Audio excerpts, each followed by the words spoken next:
of the City of Trenton's Planning Board to order. 6:06. Adequate notice was provided for this open meeting in accordance with the Open Public Meetings Act. The notice was mailed to the papers of record, the Times of Trenton and the Trentonian. It was posted on the city's website. It was distributed by email, and it was posted on a bulletin board in City Hall. Can we have a roll call, please? Dan Fatton. Present. Jamie Carpenter. Present. John McBride.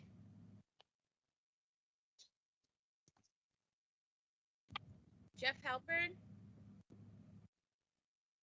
You're muted, Jeff.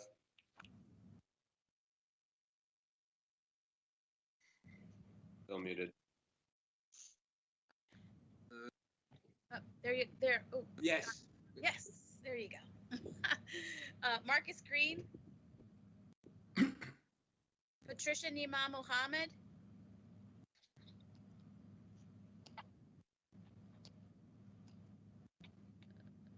Okay.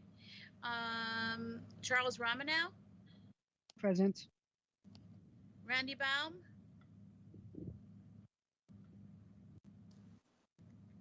Joe Harrison. Present. Wanda Spaghetti. Anthony Santora. Present. Mr. Chair, we have a quorum. Thank you. I believe we can call the first item. Item number 1. Oh, sorry. Wait, Cherry. Michael wanted to make announcements. I forgot. Sorry. Michael, you're up. Yep. Sharing my screen. There we go. Hi, everybody. Thank you for coming. We just have 2 announcements for tonight. The first is that the draft Capital City Renaissance Plan has been released for public comment. This is a partnership between the City of Trenton and the State of New Jersey for the planning of the downtown of the city. This is going to be the driver of the future development in our downtown. So it is very important that we get public feedback on this plan. Thankfully, we have a good public comment period that includes, it's going to include several Capital City Redevelopment Corporation public hearings, which are still to be scheduled. But there will also be an August 26th planning board hearing. And then public comments are not due until September 3rd. So please go to the NJEDA website, that's New Jersey Economic Development Authority website, to view the Capital City Renaissance Plan. And there is a feedback form right on the website there at the link that you can fill out to provide your feedback on it. The second thing that we wanted to mention is that the work is underway for the Mercer County Hazard Mitigation Plan. And the City of Trenton does have a chapter within the mitigation plan. This is our mitigation plan as well. So we do need public feedback on this. We've announced this several times. Unfortunately, at this point, we have not yet received any public feedback from Trenton residents. So we're asking Trenton residents to please go to surveymonkey.com/r/Mercer stakeholder. So that address on the screen. I'm going to leave that up on the screen for a few seconds. And if anybody has any questions about any of these, I can take them for a minute, if that's okay with Dan. Yeah, and Michael, can you also supply those links in the chat? Yes, I can. All right, perfect. Thank you. I started that survey and found it quite confusing, and it's not written as if it wants feedback from residents. It's written as though they want feedback from facilities. Just FYI.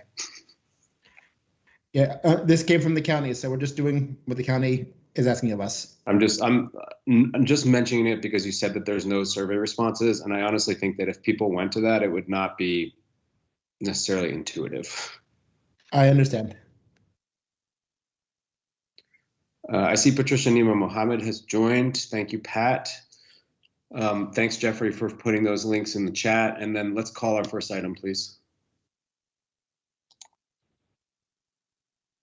Item number 1, public discussion on proposed cannabis ordinance. The City of Trenton is proposing an ordinance for the City Council to regulate the use of cannabis in the City of Trenton. The Planning Board will review the proposed ordinance for consistency with the Trenton 250 Master Plan. The public will have an opportunity to ask questions and provide comments on the ordinance. On this evening of Monday, June 28th at 6:11 p.m.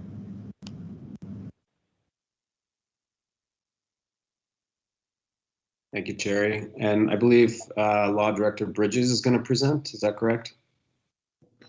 I'm happy to introduce it. Thank you, Mr. Fatton, for that.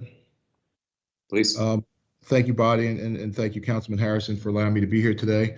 So the proposed ordinance, draft ordinance that's been submitted is an attempt to take a holistic approach at the city's opting into the Compassion Care Act, as well as the recreational vote that was passed by the voters this past election. It really deals with two issues. There's really three parts that are of importance that should be open for discussion.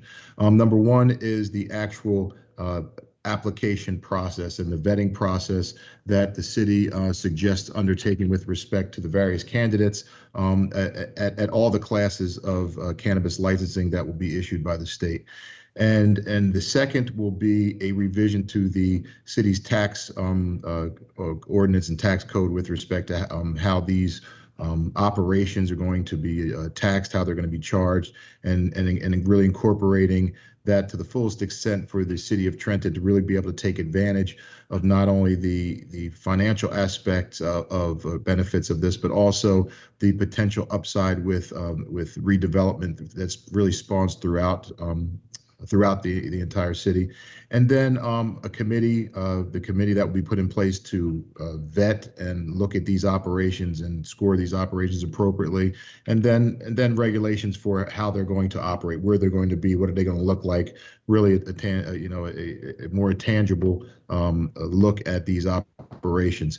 I will say I did receive some comments from the planning board's attorney probably at 5:30 today, which, having looked at them, I believe raised very salient points, and maybe Mr. McGill can jump in on that when he deems appropriate to kind of go over those issues that I think need to be incorporated.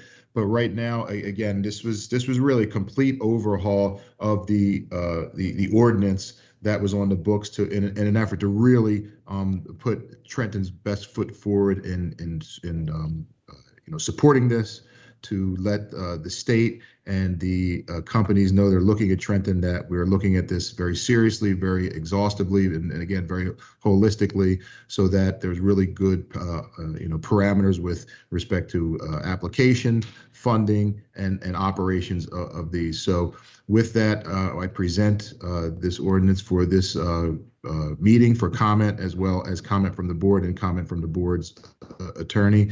And again, my locker room speech would be, let's be over inclusive with respect to our comments. There's not a bad comment, there's not a bad question. This is important for the city, it's important for the residents, and so anything that is brought up, we need to look at. We need to do a deep dive into that.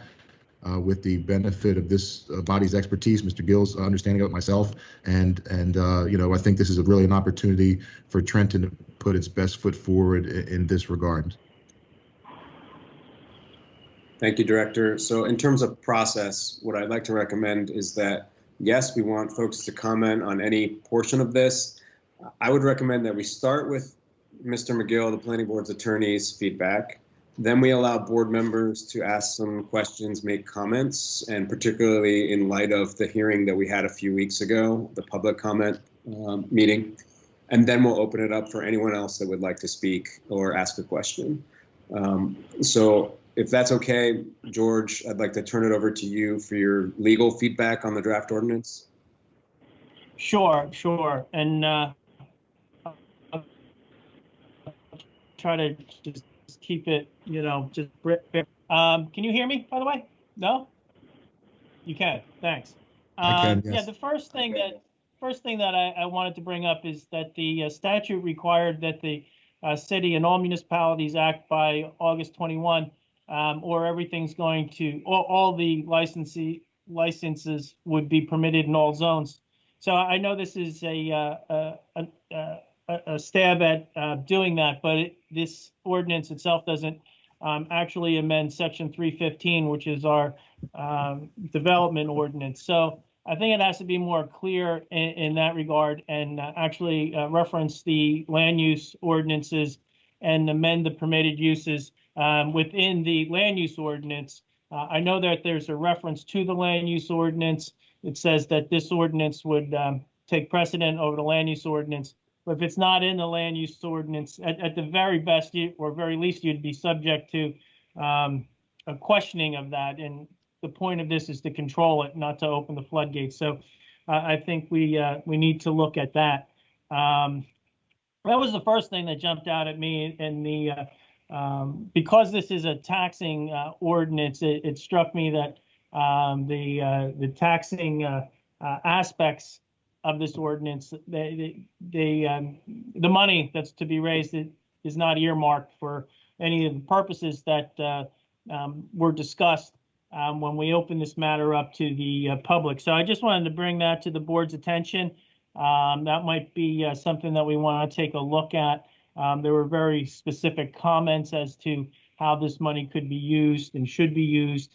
And I think that's also part and parcel of the statute as well. There are certain things in the ordinance that I know can be cleaned up. I know this was put together for tonight, and but the numbers of the statute sounds like a small thing, but when you're amending a statute, you need to specifically amend certain sections, and some of these sections either don't exist or refer to existing ordinances that don't really jive with what this document is referencing. So I know that's something that can be coordinated, and it's not substantive. It's not substantive as long as it's corrected. It'd be very substantive if it's left the way it is.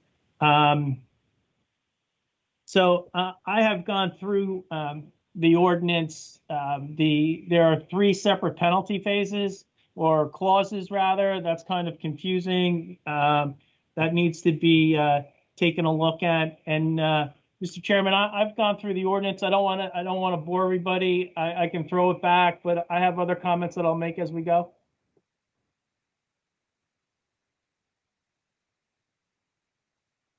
Do you want me to continue? Sorry, the mute button sometimes hard to get to. No, I think that's good and sufficient, okay. George. So now we'll take comments and questions from the board, and then we're going to open it up for public comment. So I wanted to throw a few things out. One is, I'd like to see in the whereas section something added about the Trenton Master Plan, because I actually think that this concept of attracting new businesses and providing, and particularly in terms of the micro licensing and allowing for folks to enter the industry, is in line with the master plan. And since we're the planning board, that would be one recommendation, is just to actually have a reference to the master plan.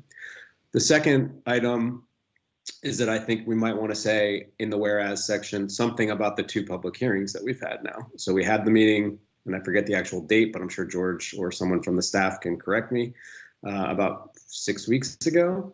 And we had really, thank you, Jeff. So we had really strong participation. There was more than 50 people. We had lots of public comment, and they were all, I would say, it was 1 negative comment and everybody else was supportive. And I just think we should mention that we've had a public input period. And then the third comment is in line with what George said about the taxation. Now, it's not really the planning board's purview, right? Like, ours is to determine whether this is compliant with the master plan and to talk about where things should be. But what we heard really strongly during that first meeting was that people wanted the dollars to actually flow to those who had been most harmed by the drug war.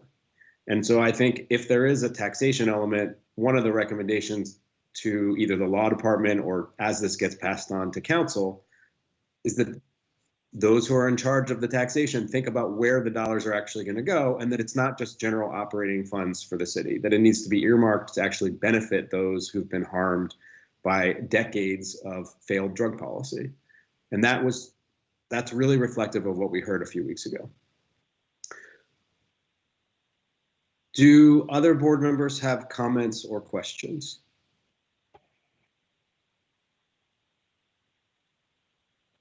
I have some comments and on some specific pieces of it. I also have some grammatical typo comments, but I guess I just email afterward about it. I don't know if we need to get into that detail here. But just looking at my notes. On page 9 under the buffering requirements, I was just curious as to how those numbers were chosen. No cannabis dispensary should be located within 1,000 feet of a dispensary, and then shall not be located within, it says 100 feet. I'm not sure if that's a typo. That should be 1,000. 100 feet or directly adjacent to or directly across the street from the school. I can answer that. The comments, I'll start with the school first, Mr. Romanow. That really addresses what I know was council's articulated concern with respect to certain dispensaries being next to schools. I mean, we really have to toe a very fine balance. We don't want to make it such that it stifles redevelopment and limits our opportunity throughout the city. And as suggested, and I think as discussed at length, if we're looking at the map that was provided to me of the location we're going now, it really limits any operations besides certain clandestine parts of the city. This was an effort to looking at how long is it going to how are the operations going to function, where they're going to be located, and just realizing that there's a school, there's a church, there's something that would prohibit operations on almost every block of the city of Trenton. So to make it a little bit more peaceful and less of a harsh proposal for council, my thought was to make it clear that we're not going to have dispensaries operating directly across the street from a high school, but that doesn't mean that it can't be one block over and down one, and to kind of belt and suspend it, we put 100 feet buffer in that to really address that issue. And it's an issue that we're going to have to address because it's really don't limit the opportunities. With respect to the 1,000 feet, there was some discussions that I had, and I know there's a caller or a participant on here who gave some, quite frankly, some expert feedback with respect to the proximity of operations. And if you're looking at a 1,000 foot, if you're looking at 1,000 feet between operations, that's really probably 3 to 4 city blocks. So it makes it so that you're not basically congesting one area with too many operations, such that it becomes, again, something that would be concerned of council. But once again, the purpose of this is to have a little bit of feedback and dialogue on that. So I think we would all welcome your thoughts and anyone else's thoughts with respect to those numbers. Can you clarify if that is consistent for the rules for liquor stores or bars? It is not consistent with the rules for liquor stores and bars. I don't have the specific specifics in front of me, but if you're looking at a 1,500 foot distance, that's basically a quarter of a mile between operations. With respect to liquor stores, I don't know that ordinance off the top of my head. I apologize. No, that's okay. Thank you. Mr. Chairman, if I could just jump in and just, Mr. Bridges, the ordinance itself says 1,000 feet at page 9 and 1,500 feet at 19. So then that should be consistent. That should be consistent. Okay. It should be 1,000. That's incorrect. Okay. Thanks. Charlie, sorry, you want to continue? No, it's great. Yeah, thank you. And Dan, I think the point you brought up about how it compares to liquor stores, that's several of my comments were about that, of making sure that it kind of is, we're treating it as, any other land use, more or less.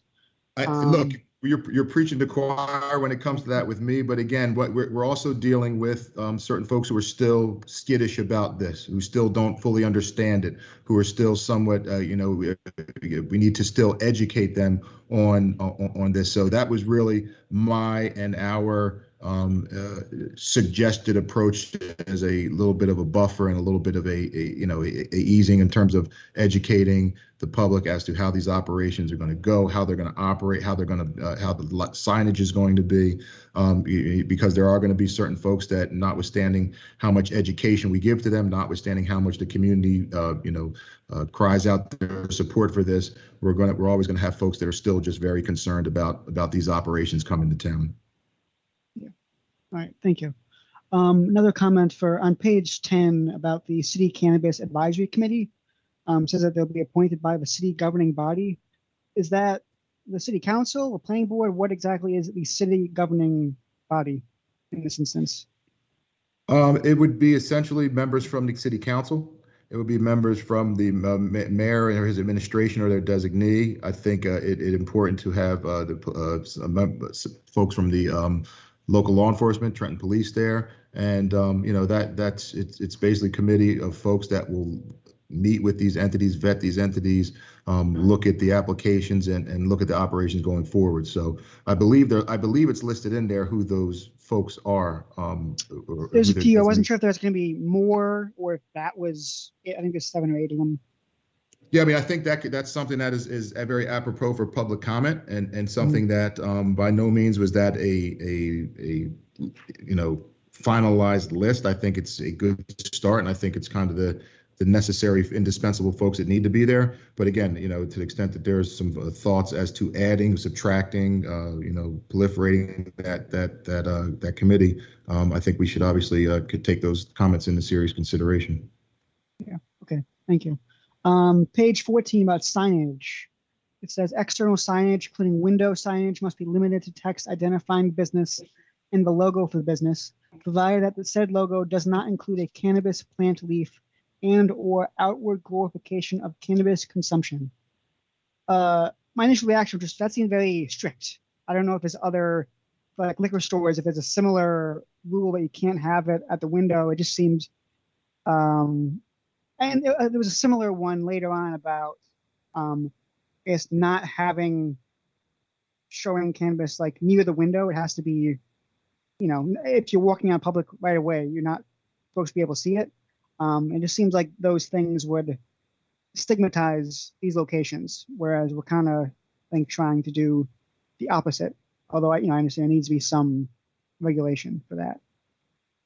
Yeah, most of that comes directly from the statute in terms of signage and with respect to how they can advertise. So that was an effort to stay consistent with the state regulating entity as well as the state laws that are going to be put into place and will continue to be put into place with respect to signage.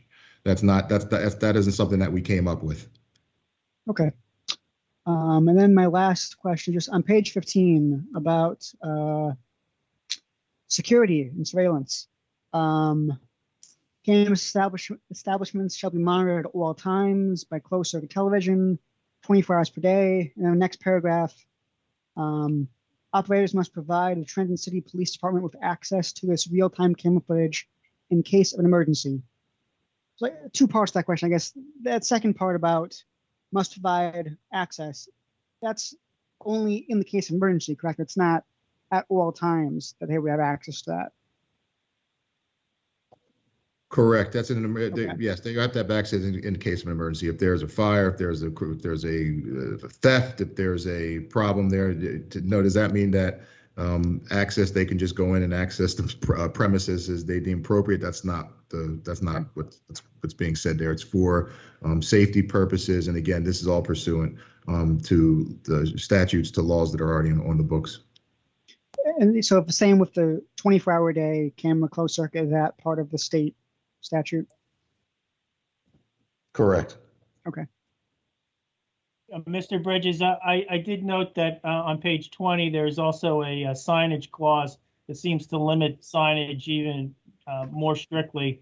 Roman numeral 6, if you want to take a look at that. We don't have to go over it, but it just says in reference to cannabis cultivation centers, starting on page 19:4, and then it goes Roman numeral 6. It says no signage other than directional or discrete building identification. It just seems to be more strict and maybe contrary to the other signage clause. So you might want to take a look at that just to make them consistent.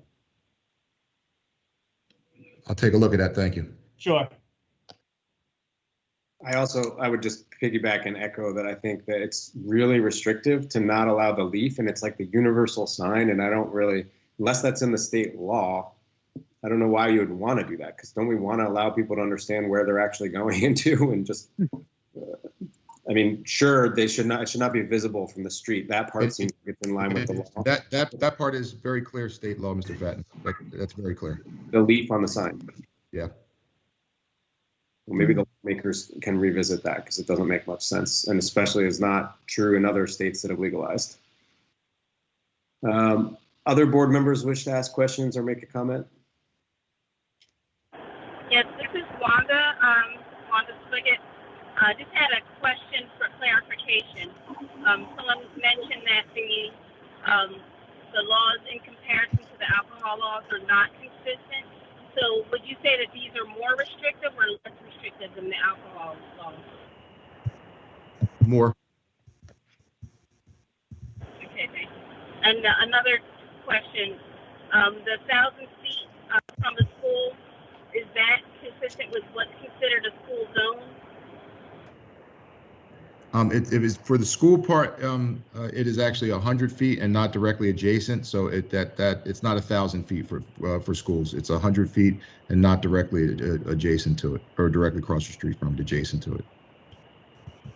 Okay. And that just, I'm sorry, and just for your benefit, and that is not a regulation per se. It's something that we propose, knowing some of the concerns that have been articulated with respect to having these operations directly across the street from schools. It's been articulated several times, and I think it would hurt our getting support for this at the end game. So that was why that buffer was put in place. Okay, so the question specifically about what defines a school zone, is that the same as what would define a school zone, or not necessarily? Is it smaller or larger? It would be a school zone, a place where children are in school getting education. It would not be, for example, a board of education building. It would be a school, you know, the junior school, right, the high schools, the elementary okay, schools, charter schools. I guess, to give a better example, I live next door to a school, and I was told by law enforcement that even the community where I live is considered a school zone because of its proximity to the school. And so that's my question. Is there a clear definition of a school zone other than the school itself? Wes, I think she's talking about the 1,000 feet drug-free school zone areas. Yeah, that's what most towns are using, the 1,000 feet drug-free school zone area. Again, I think that's giving the layout of the city. I think that's very restrictive. If we were to say, okay, I'm not judging the description. I'm just asking for clarification. Yeah, no, I didn't think you were. It is. Most towns are using the 1,000 feet drug-free school zone buffer. This was our attempt to kind of split the difference to keep business open, to keep the opportunities robust throughout the city. So that was why we went with the non-directly adjacent. May I have a motion to open the public comment section, please? So moved. May I have a second? Second. Please remember, the public comment section is limited to agenda items only, with 5 minutes per speaker. Will clerk please let me know if we have people waiting to speak with us? Yes, Council President, we have Prakash Parab. Dr. Parab. Can you hear me? Yes, I can, sir. Yeah. Good evening, President Cohen. Good evening. Council members and the staff. I have on R6-2021-156, it says that we are getting about 94,000 for Clean Community Grant. Briefly, where this grant is going to be used? Mr. Weinberg, would you care to respond to that, please? Yes, this is something that's run through the Department of Public Works. They do a variety of recycling and cleanup programs that are part of this. They sometimes buy equipment that is related to cleanups and clean communities. And they sometimes recently bought like an amphibious unit that they can use to clean up in certain wetlands areas. But it's all dedicated to the purpose of clean communities. Thank you very much. The ordinance R6-2021-168, about 191,000 parking lot and concrete improvement. Which locations we are doing this? Mr. Weinberg. I'm going to defer. You're going to defer to Mr. Razumowitz. Thank you, Mark. Sure. Thank you, Council President. So most of this work is at the utility department, the front parking lot, getting curbs, sidewalk replacements, and repaving the parking lot, including some drainage work. There are various other locations, including the municipal building for some concrete work, as well as the police station. I think there's a little bit at the library as well. And then there's a couple other random locations throughout town that we have on the concrete list. Thank you. Thank you, Mr. Razumowitz. Thank you. I hope the 191,000 is sufficient enough, but it is fine.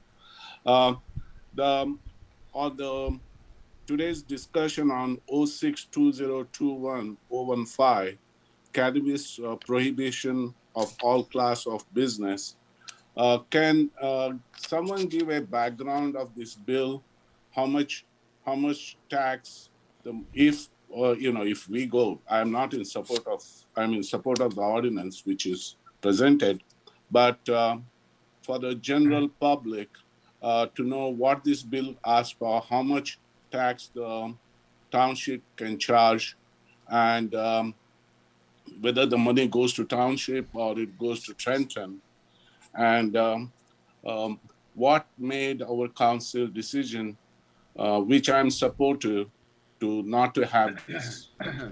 Thank you.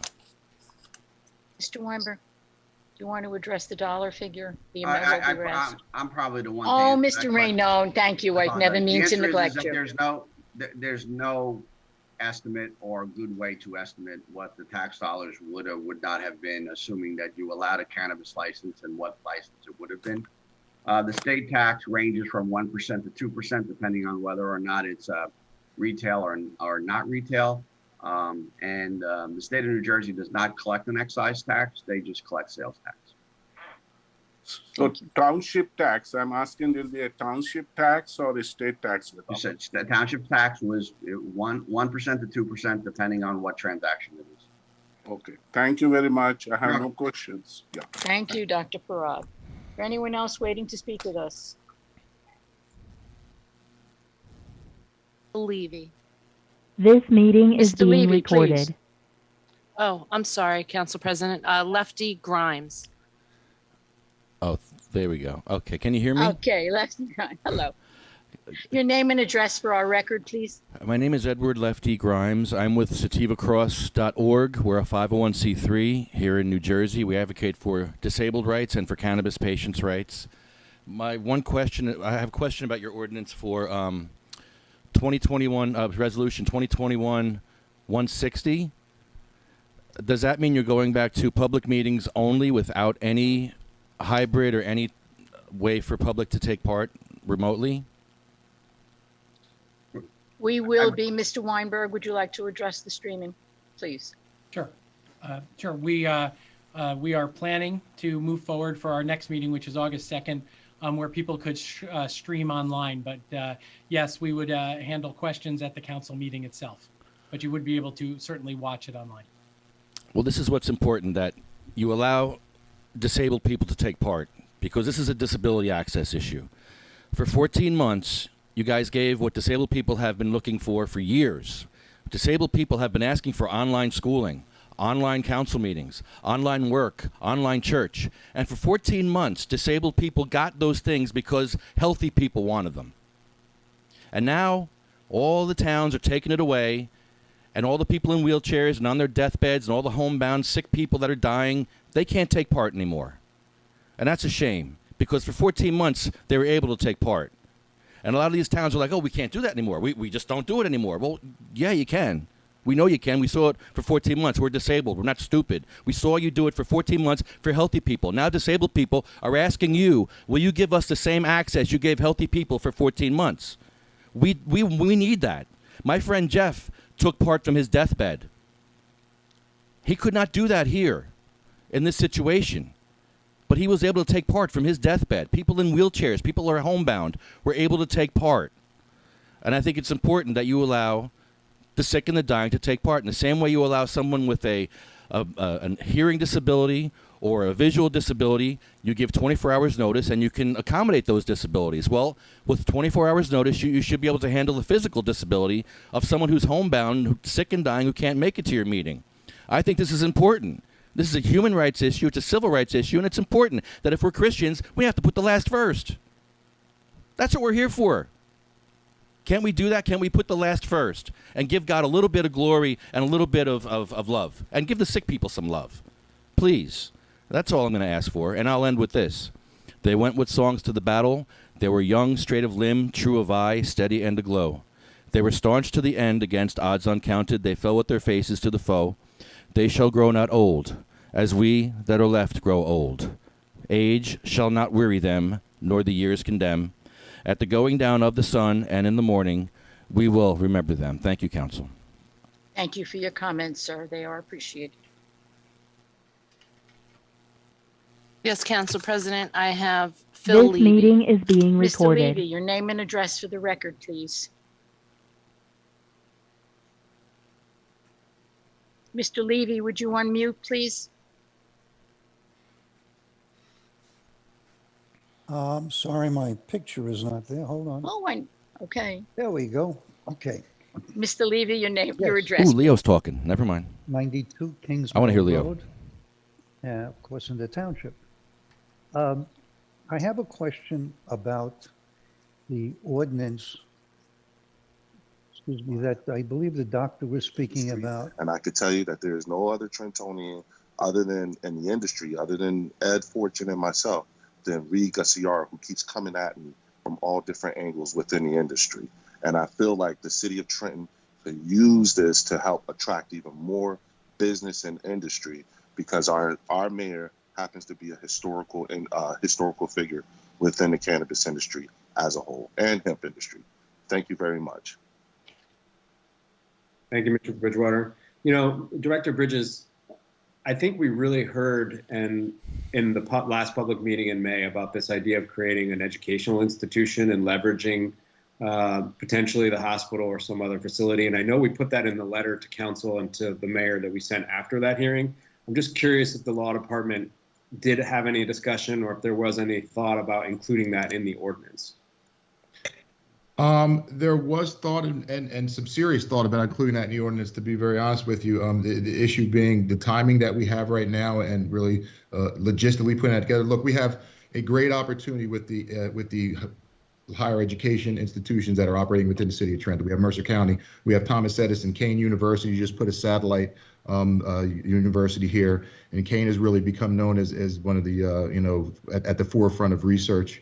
So that was absolutely something that has been discussed, something that we're going to look to piggyback off of this at some point in time. And given the timing, given the deadline that we have, we wanted to get at least a holistic approach with respect to the licensing, development piece, zoning piece, and operations of it, and then look to dovetail that aspect into it as well. But that's quite frankly equally as vital, if not more, than the ordinance itself, because that's really going to allow the community not only to get involved in it from an education standpoint, but it'll help educate our youth. Not every child that's graduating from our high schools in the Trenton High School, Ewing High School, the surrounding areas are necessarily going to go to a four-year college, but they're going to have the opportunity to learn about cultivation. They're going to have the opportunity to learn about manufacturing, about testing, about labeling. So that's something that is the administration discussed in a great deal of length. And quite frankly, once we get to that point, it will be probably equally as large, if not large, as the document you have here to really bring that to fruition. So that is at the top of the administration's list. It's important for a number of reasons, and we're very, very in tune to that aspect of this emerging market. That's good to hear. Thank you for clarifying. Anything else you'd wish to respond to from Mr. Bridgewater's comments? No, I mean, the one thing, Mr. Bridgewater, how are you, my friend? One of the things that, we've discussed internally is getting folks like Mr. Bridgewater, like Mr. Howard, involved from a community standpoint, and really, echo and be the mouthpiece for the community in terms of letting not just the administration know, but the governing body know and the state know this is something that's a good thing, that we're all in this together. all oars are rowing in the same direction. So please, Mr. Bridgewater, Mr. Howard, the folks that are on here, don't think this as us not hearing your voice. We hear you loud and clear, and your name specifically are referenced, at least once a conversation when we have this with respect to who we need to bring to the fold and get involved and help us push this very important initiative. So value your comments, want more of your comments. We could talk offline. We need to incorporate these comments, and again, to echo the statements that were made earlier, I think we do need to revise the committee to have a little bit more community input on that for folks like yourselves. So, again, this is the opportunity to raise those issues so that we can really have a tight, all-encompassing, all-inclusive ordinance going forward that we're going to present to the governing body. So, again, I thank the public for their comments in that regard. And this meeting has been fruitful thus far, and I just want you to know that it's important for everybody, including the planning board, to make sure you make the distinction between impact zone money and social equity fund. They're two very different things. And it's important that you do make that distinction, because the social equity fund is where you're going to get the funding that would address barriers to entry for people from the legacy market and so forth, or those who want to get into it. The impact zone money, that is something that goes to the city. And that is something that I believe the planning board is going to have much more of a more purview over in terms of where that goes and influence on how that money is used. But it is very important that you, in the very beginning, make sure you make that distinction, because historically, social equity programs are after the fact.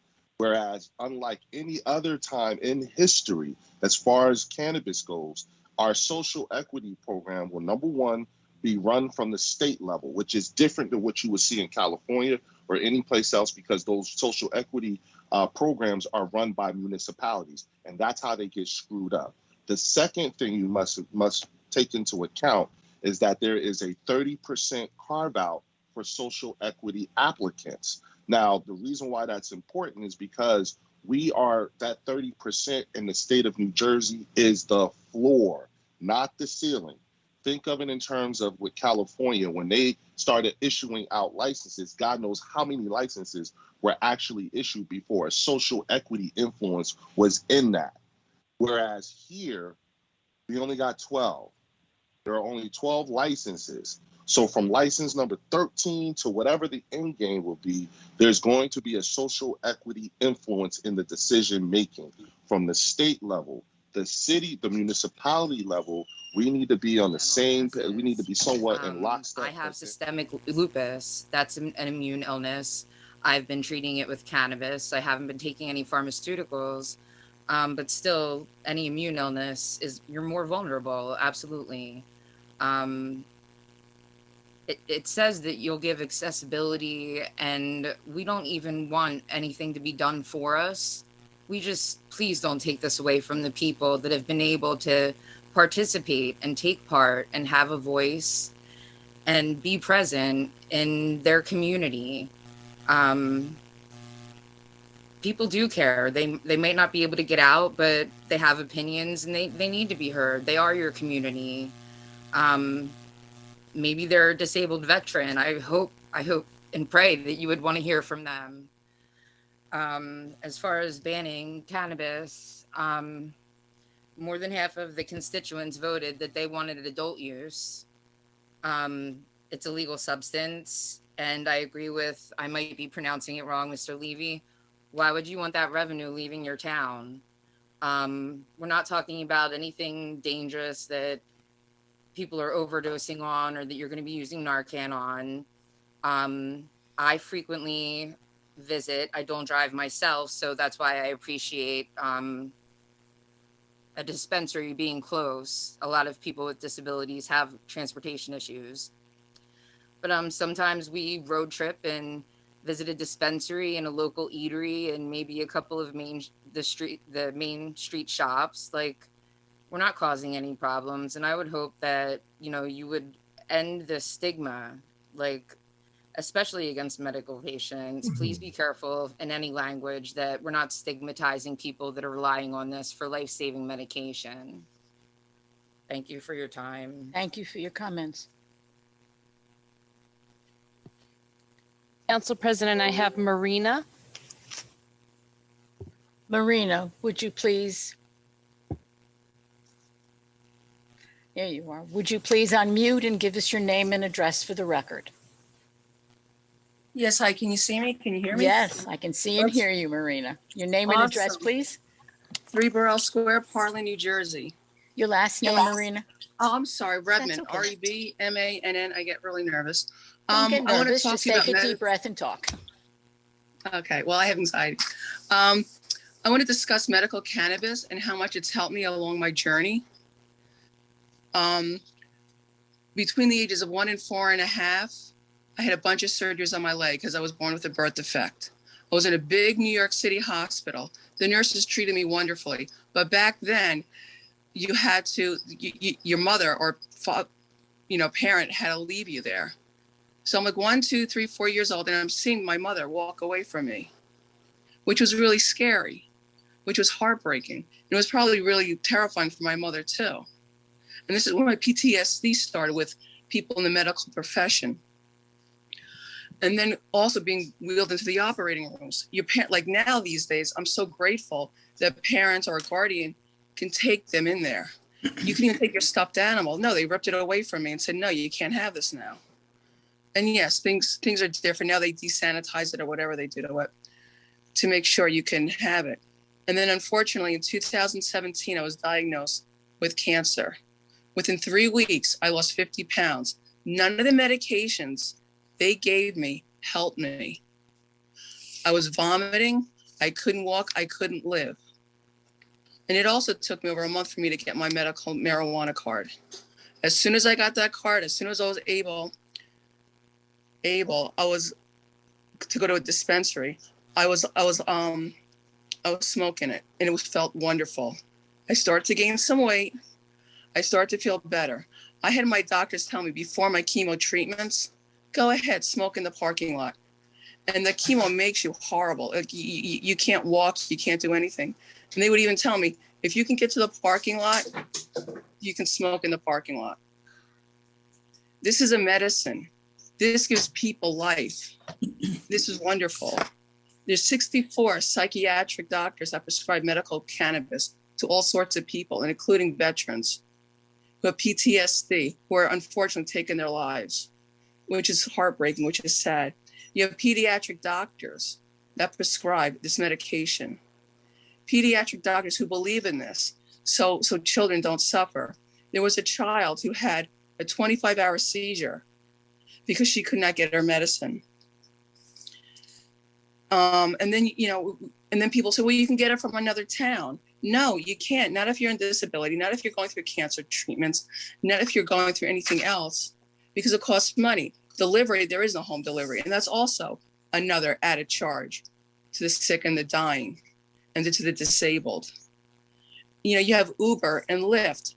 Those are horrible. Those are extra money. That could be like another $40 one way, another $40 another way. You have Access Link, which the nickname is Access Link because it's horrible. And I'm also with Sativa Cross. I'm an advocate for them. Just really please consider having this wonderful medicine in your town. And I'm an open book. And if you want to ask me any questions, please do so. Thank you so much for listening. Thank you for your comments, ma'am. Thank you. Anyone else waiting to speak with us? Council President, we have a phone number, 609-409-9310. Name and address, please, of the person behind the phone number. Yes, my name is Sandra Cohen, 9 Winthrop Road in Monroe Township. I think it's an excellent idea to continue the Zoom meetings to all the people in Monroe Township. During the winter, many aged people do not want to drive in cold weather or icy weather, and they're not participating in this. So, yes, I'm sure this helps disabled people and ill people, but just regular residents of Monroe Township should be able to Zoom it. I mean, it was an awful thing that we all had to go through, but there was a lesson to be learned from that. And I hope you think about it and continue to Zoom and do the in-person meeting. Thank you. Thank you. Thank you. Thank you for your Thank comments, you. Ms. Cohen. Have anyone else waiting to speak with us? Council President, we have Jeff King. Mr. King, please.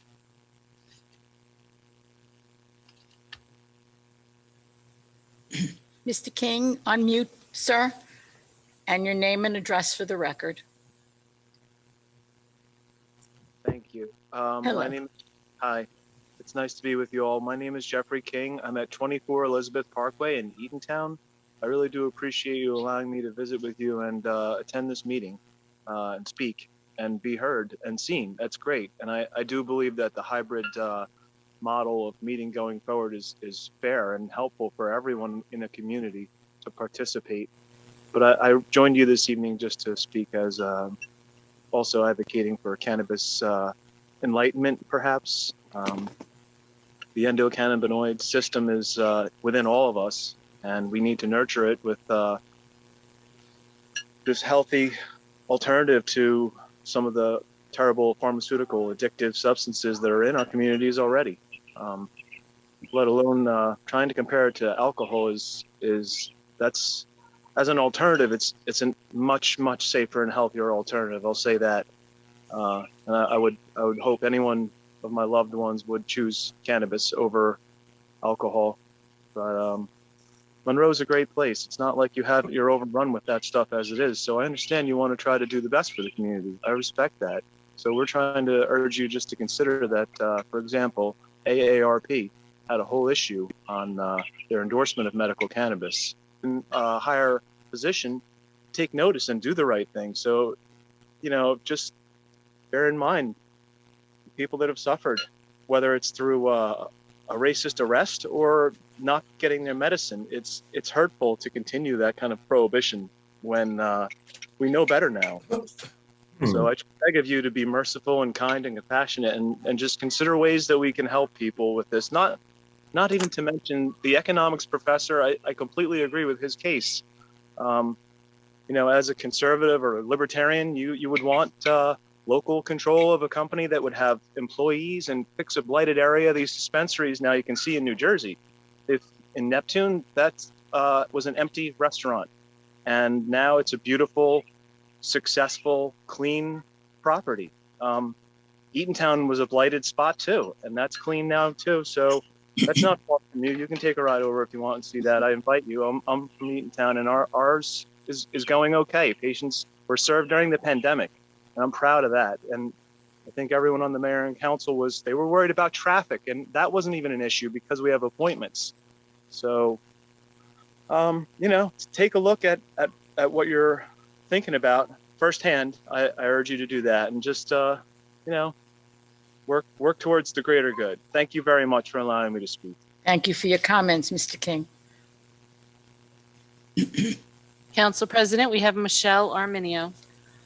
Michelle, would you please, there you are. Would you unmute and give us your name? Mr. Grimes? Can you hear me now? Yes. Okay. There we go. You can hear me now. Yes. All right. I want to first thank you for these virtual meetings. It's very important my name is Edward Lefty Grimes. I'm with sativacross.org. We're a 501c3 here in New Jersey advocating for cannabis patients' rights and disabled rights. And this meeting is very important for disabled people to take part because, for 14 months, we gave able-bodied people things that disabled people have been asking for years, like online schooling, online work, online council meetings, online church. We got that for healthy people. And now a lot of towns are taking it away, and a lot of committees and councils are taking it away. And we appreciate this, that we can at least take part. My friend took part from his deathbed. So you got a lot of sick people here that are able to take part. So I really appreciate that for advocating for the sick. I know you have no control over the tax, but you are going to take the medical cannabis tax, I believe. So I call this a wheelchair tax. I call it a cancer tax, a tax on multiple sclerosis. And I believe if you're going to give us this tax at least give us representation for that taxation and fix the wheelchair access throughout Trenton, because the wheelchair access in Trenton is just as bad as what I've seen in Hudson County, which is terrible. You have a lot of one-step issues, a lot of 5 or 6 step issues, and that's something that really needs to be addressed to really give us representation. Like I said, for that taxation, you're taxing us in wheelchairs. Well, give us something for that. And that's all I have to say about that. Thank you very much for your time. Thank you for participating. Would Mr. Bridges like to respond? Or Anthony Santora? I know that there's been an effort to improve our ADA compliance, which is far from sufficient at this point. And would anyone like to respond? Dan, give me 1 second. I'm on the other line with communications right now about a traffic signal issue. Hang on 1 second. Okay, let's come back to that issue then. With respect to ADA compliance, obviously any law that's passed in this state and in this city has to be ADA compliant. Any facility that is constructed needs to be ADA compliant, and any opportunities have to we have any involvement law have to be sensitized to the requirements of the Americans with Disability Act. Well, I know in Hudson County, if you have an older building, these older buildings are grandfathered in, and that's the problem in Trenton. There's a lot of older buildings, and they're grandfathered in, so they don't need to put new access in when a new business comes in. I think that needs to be addressed as an ordinance where any new business has to have ADA compliance, because even these older buildings, you don't require them to fix their wheelchair access. They're grandfathered in. So I think that's something that we need to look at with respect to the historical buildings specifically. But I would be surprised and would look into it further to the extent that there was not a mechanism or way to require any entity coming into our borders to set up shop, not to make sure that they're compliant with ADA. That's paramount. I don't have any specific examples in other towns. I'd actually love to learn more about these buildings that are being grandfathered in that are not ADA compliant. To me, that runs in direct contravention of federal ADA laws as well as the state New Jersey law against discrimination. So if there are specific examples, please shoot a comment over to me. Let me see it, because that would be problematic in my humble. Well, just look up Mrs. Fields in Bayonne. They just put in brand new Mrs. Fields in Bayonne with the step. Okay, there's one example just off the top of my head. Thank you. Okay, thanks, Lefty. There's a lot of those. The opportunities in the ordinance, you'll see one of the conditions is that they have to meet site plan and all the design standards of the zone that they're in. So that would automatically require them to bring the site up to ADA accessibility for new establishments, even rehab of old ones too. I think when they're going through the rehab of the building, I think that's something that's outlined in ADA is outlined within their documents for inspection. So yeah, if there's a specific case, please let us know. But corner of Market by the train station where we put in a wheelchair ramp, but it leads to nowhere. Yeah, there's a lot of really bad examples.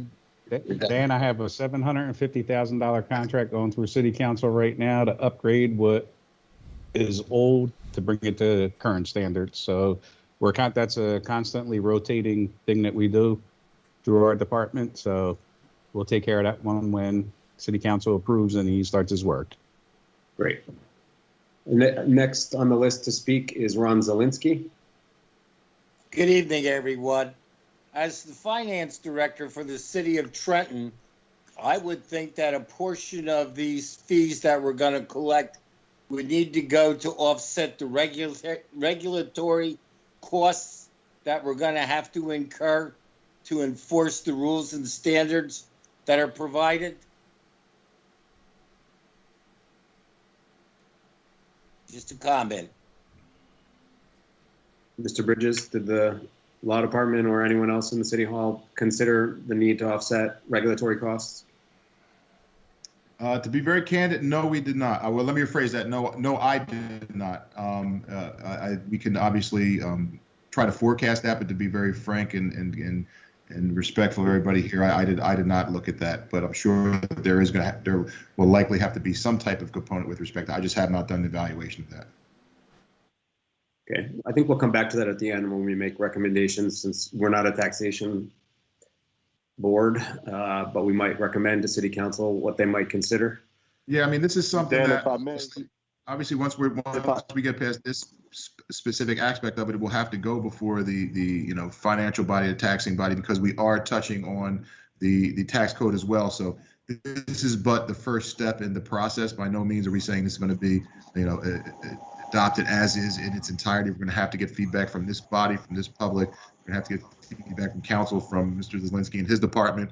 So there's a number of entities, individuals that are going to need to weigh in on this, and I think Mr. Zielinski kind of forecasts the next step with respect to this ordinance and other considerations that we're going to have to take into account. Great. And not to mention, some of the funding comes from the 30% and the 70% from impact zone and so forth, as it was written in the state statute. So a lot of that was part of the negotiations as well. The police department gets 30% of state tax revenue, and then 70% goes to impact zones. So that was already, some of that stuff, that concern was already earmarked for. Thank you, Mr. Bajor.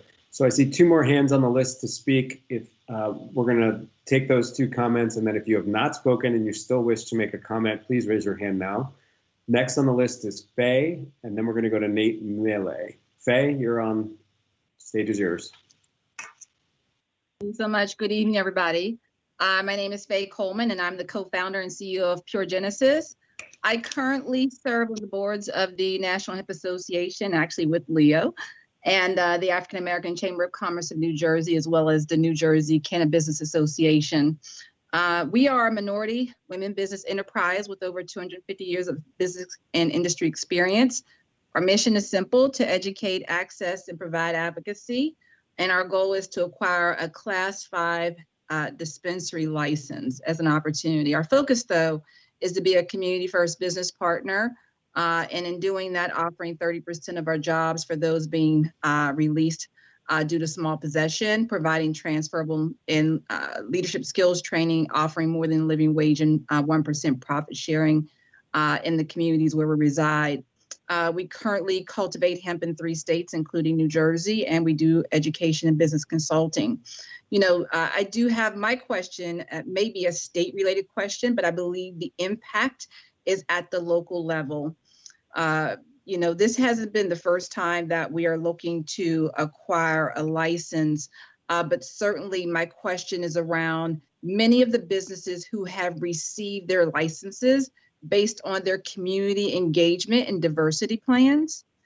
So to ensure we have businesses that meet those expectations per their applications, will Trenton look to have a scorecard of any kind regarding their community engagement and diversity efforts as it relates to their employees? And if so, for those who do not execute those plans, how will that be addressed?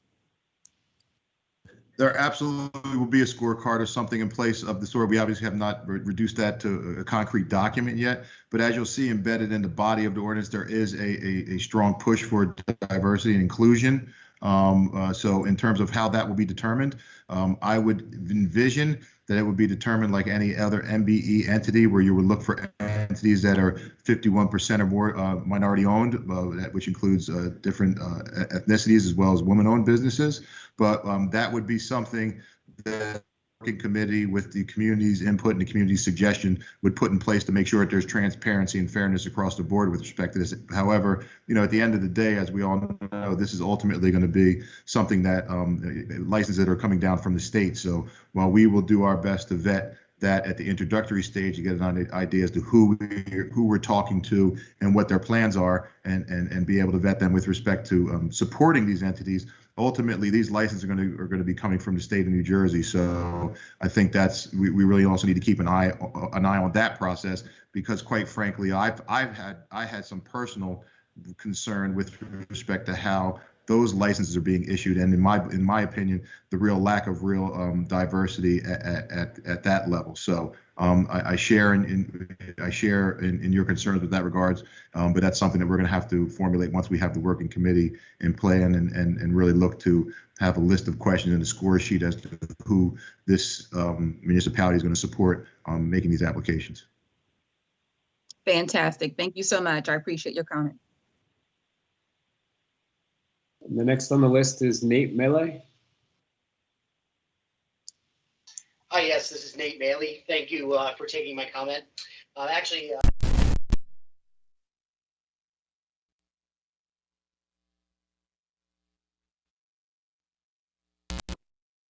and we have a lot of research papers showing that impact.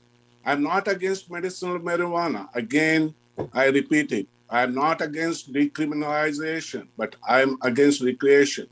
And we have 35% to 40% of our populations who are seniors. Okay? We don't want crime in our town for seniors as well as our local peaceful residents. We don't want that. And traffic.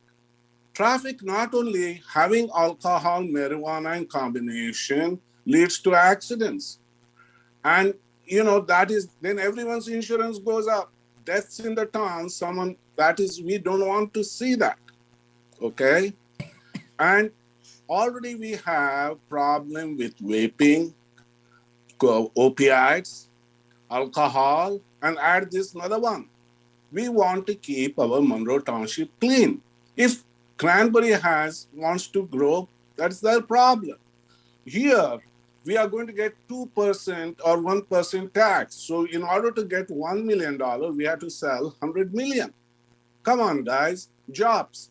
Create a good jobs. Have a pharmaceutical companies here creating good job. Grow hemp if you want, you know. Don't give me a lecture that creates a job. If you're, you know, I'm for the labor union, but don't tell me this is a very constructive job, my friend, okay? And I tell you, again, I repeat, we have senior population, we have mixed population in the town, a beautiful town, and we don't want this type of cultivation going on. Then more police officers, we taxpayers pay for that. So security, we taxpayers will pay for that. Crime increases, accidents, insurance goes up. We will be indirectly paying for that. It will impact our education in our town and our children in our town. And if they want to go outside and buy, fine, they have to drive. But it is very easy to drive in your next block and get it. You'll use it more often. So I support the council for this ordinance. I know there'll be debate, but this is a good ordinance, thought over. And I see a lot of lobbyists coming from other towns. That's their job. Wherever the town is discussing, go there and talk. Come on, guys. Tell me where the other things are. I will comment other towns and I'll speak about it. Thank you very much. Thank you for your comments, Dr. Parab. Is anyone else waiting now? Yes, Council President, we have Leslie Koppel. Commissioner Koppel, your name and address for the record, please.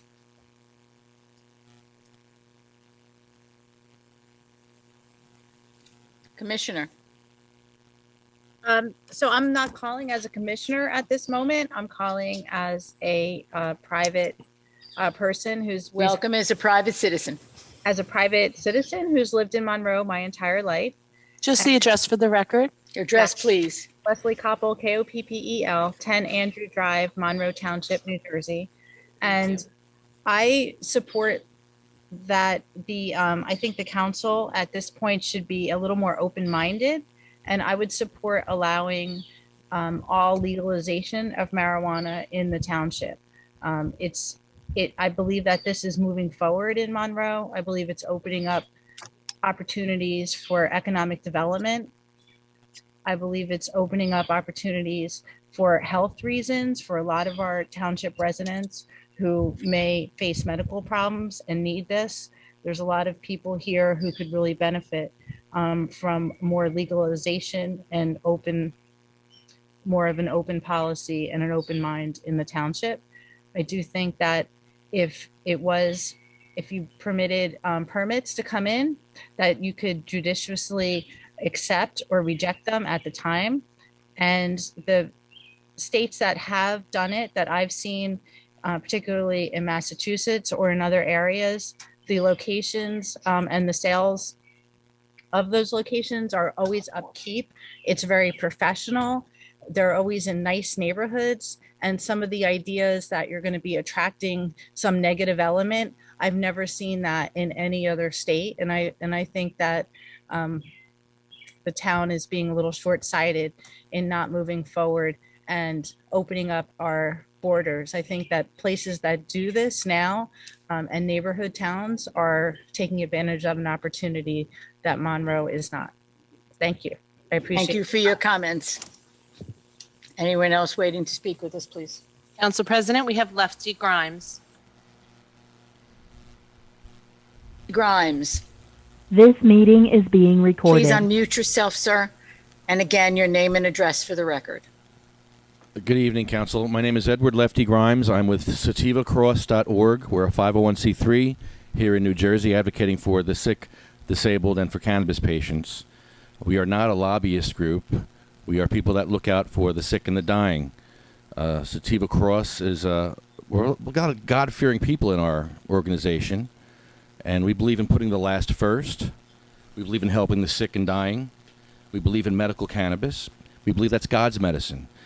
The stuff that you sell in the pharmacies, you sell synthetic marijuana in your pharmacies. How come your doctor friend who just spoke isn't all upset about the synthetic marijuana sold in your pharmacies? The synthetic THC called dronabinol and marinol.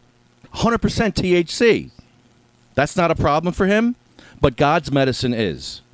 Why is God's medicine stigmatized? And these poisons that the pharmaceutical companies give us, I'm literally surprised that we got as far as we did with medical cannabis in New Jersey, living in big pharma state as we do. I'm shocked that we got as far as we did. That's why we have a long way to go, because we're getting hit from all sides as cannabis patients. We're getting taxed by the state, 7%. The towns that are accepting it are taxing us 2%. Is your medicine being taxed? Anybody on this council have your medicine being taxed? Your heart medication, anxiety medication, or insulin? No, of course not. No, but our medicine's taxed, and our insurance doesn't pick it up. So you got sick and dying people getting hit from all sides, and our insurance isn't even picking it up. And then these big, huge corporations are coming in here. Huge, like big pharma, we got big cannabis coming in here now. The Walmart of weed are coming in here. No compassion, no love, and they're selling us moldy weed to people that are sick and dying. Moldy cannabis to people with immune issues. We need small mom and pop cannabis. We need people in our neighborhoods having mom and pop stores. We need the local people. We need to raise up the working class in New Jersey, not these billionaires coming from other countries into our state. People that have dispensaries, you should have an ordinance where if you have a dispensary in your town, medical dispensary, you need to live in this town or live in the county at least and take part in the community. That's important. That's very important. That's key. I'm telling you, as a cannabis activist, these are the things you need if you're going to have it. You need people to take part in your community. You need people that live in your community to do this. You don't want outsiders coming in doing this. Trust me, you don't want it. It's not good. That is not good. That is hurtful to patients, cannabis patients. We are on the back of the line as it is. As a Christian, we need to put the last first. And right now, people in wheelchairs are at the back of the line. When they get to the front of the line, they're out of the strains that we need. They're out of the amounts that we need. And like I said, we're overpriced, and we can't even afford it. We can't even grow our own cannabis. In New York, they can grow it for kicks, for jollies. Over the water, they can grow it for fun. Here, a parent growing cannabis for his daughter or son with epilepsy or cancer, they go to jail for 5 years. That's not compassion. That's not legalization. That's not what we voted for. I don't know what we voted for anymore because it's like they're still arresting black and brown people all over New Jersey. So I think there's a lot you need to work on, and there's a lot of layers to this onion, and I think you need to consider people in wheelchairs. And if you want, spend a day in a wheelchair and see what it's like to get in a wheelchair and have to live that way, because you're expecting people to go out in other towns. The one guy said, you can go to another town, go to the next block.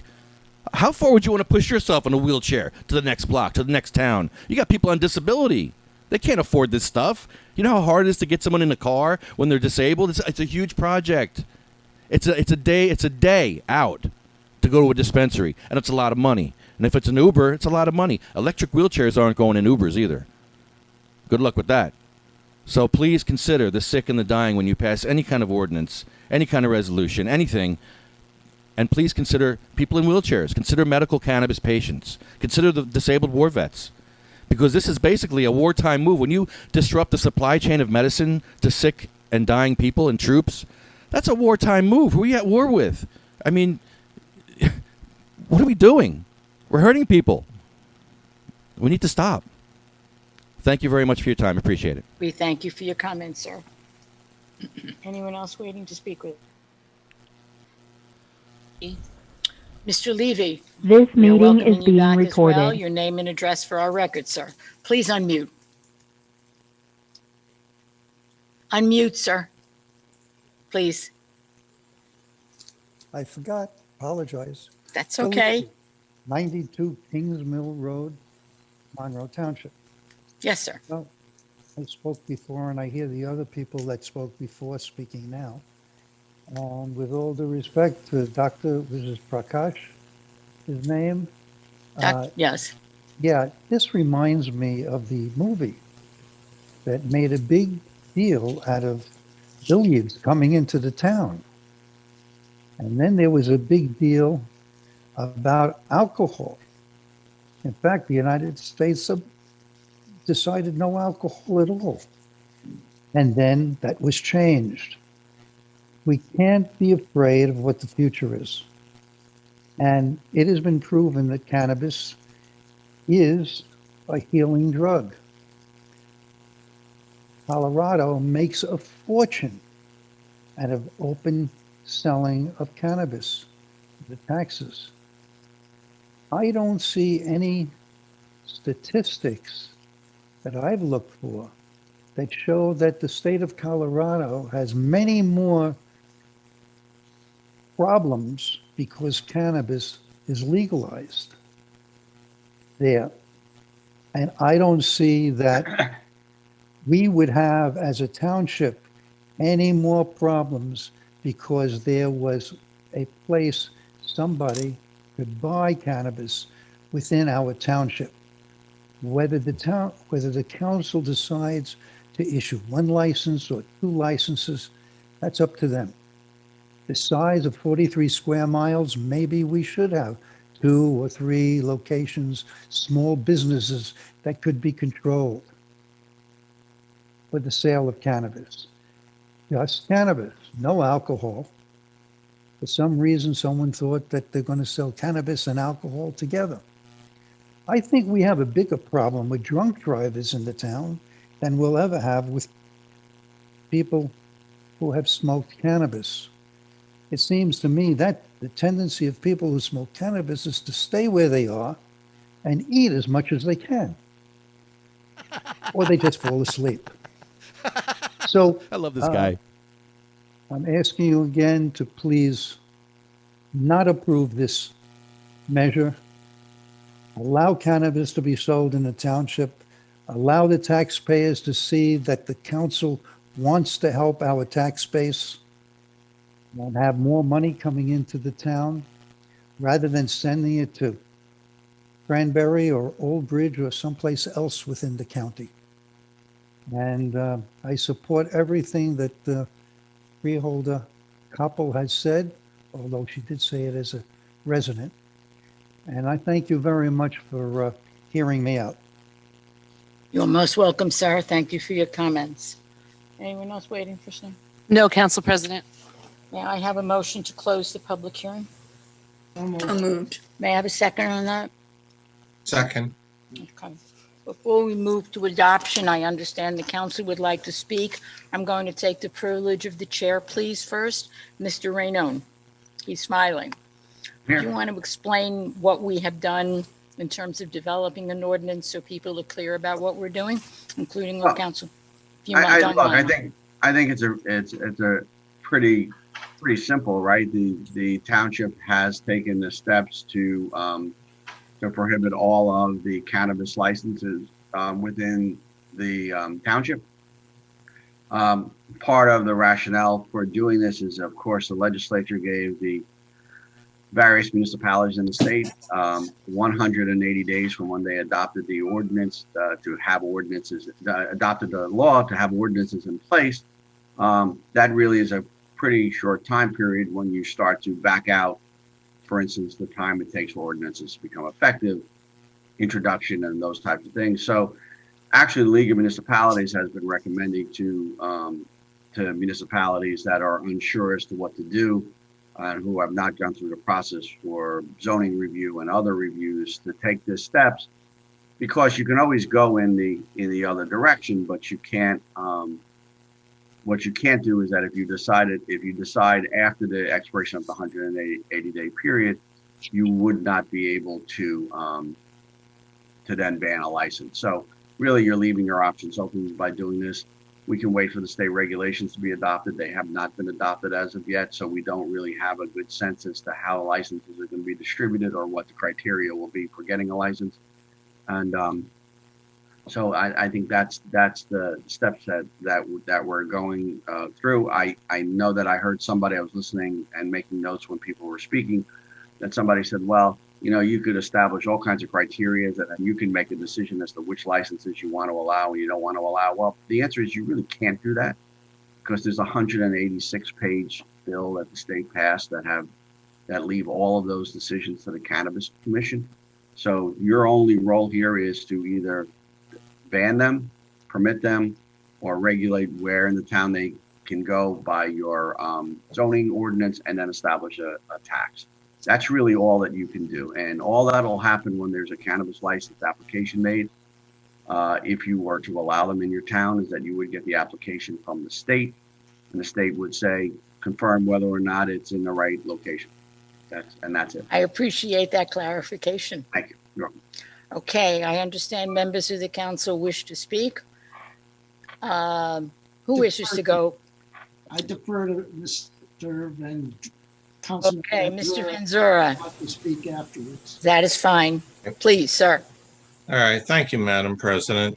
I've been kind of waiting for this moment all evening, because I feel this is something that, if this ordinance is adopted, it is a major mistake, and I'm going to urge my colleagues to vote against the ordinance. Now, let's look at this a little bit more carefully, all right? First of all, I hear people say sometimes, and I heard Prakash Parab say, well, you know what, the people in this town that voted for marijuana, it was all the kids. That's funny, because I didn't see any statistics that showed that to me. And ironically, youngsters tend to be the least amount of people who vote in a particular town. Anecdotally, admittedly, I've spoken to several seniors who seem to believe that legalization and getting the benefit from marijuana and the tax benefits is a solid thing. It's a good thing for the town.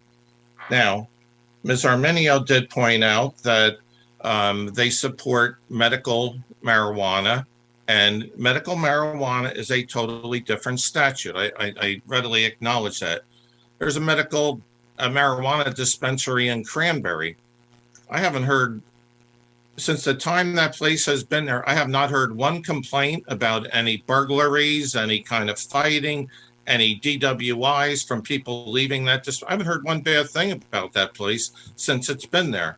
There's various dispensaries throughout the state, but that's just dispensaries. That's just places where they're sold, okay?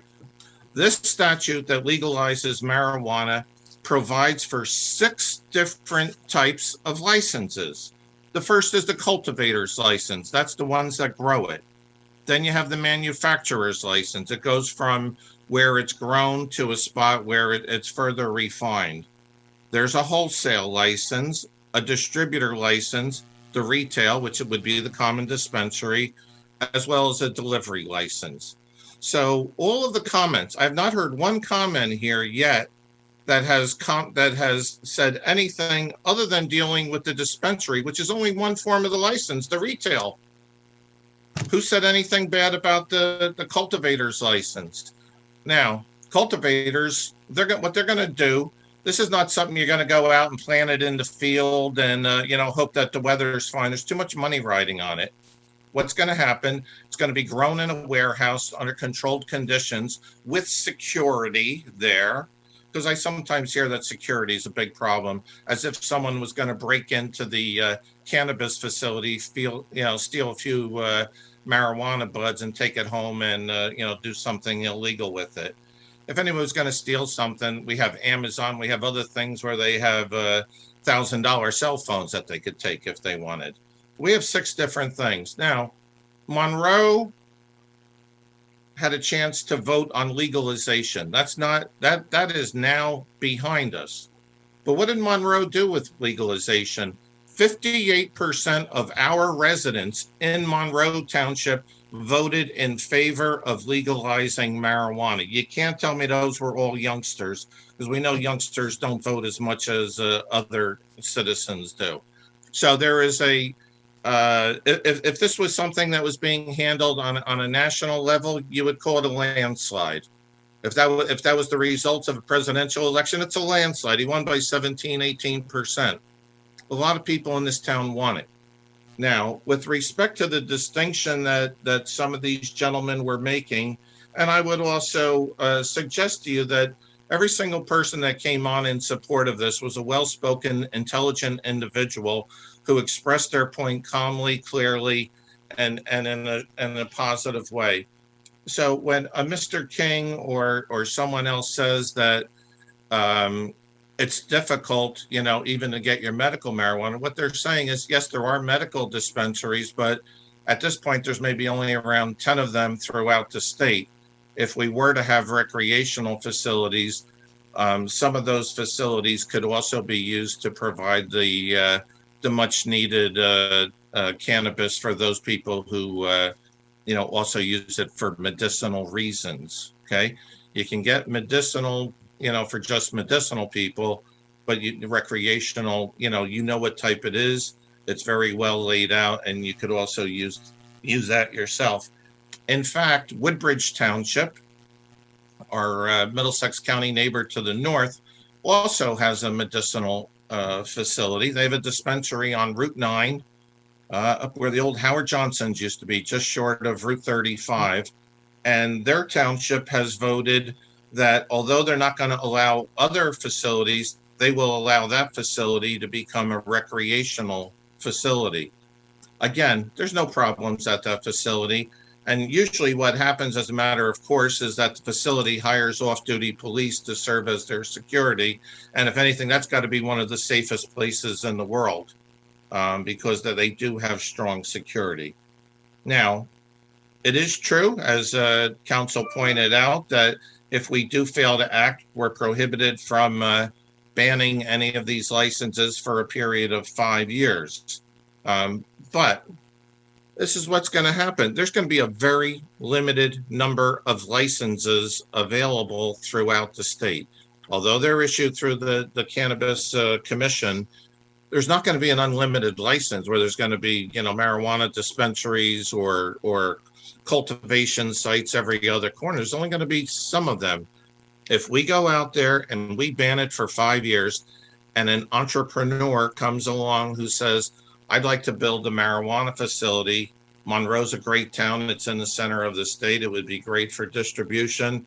It's going to be too late because if we don't allow it, another town will allow it. Once it's over there, they're not going to start putting them one right next to another. I can pretty much guarantee it. So we're going to miss the boat. We're going to miss the boat on tax revenue, and we're going to miss the boat on performance for jobs too.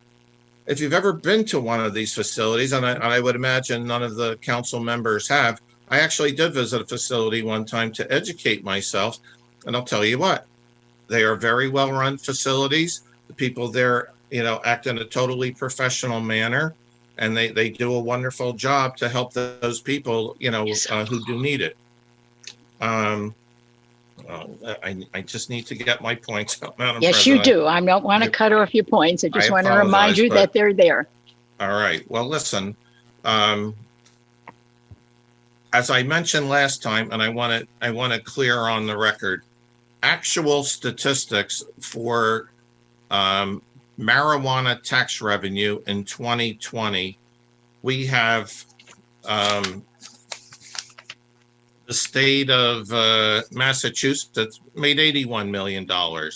Colorado made over $387 million. State of Washington made over $469 million marijuana revenue. They project 158,974 for New Jersey. Once we're up and running, it would take a little while to get there.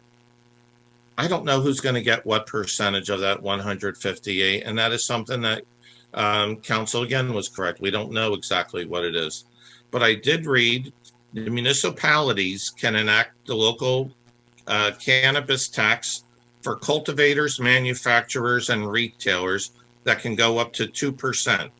That's all three of those categories.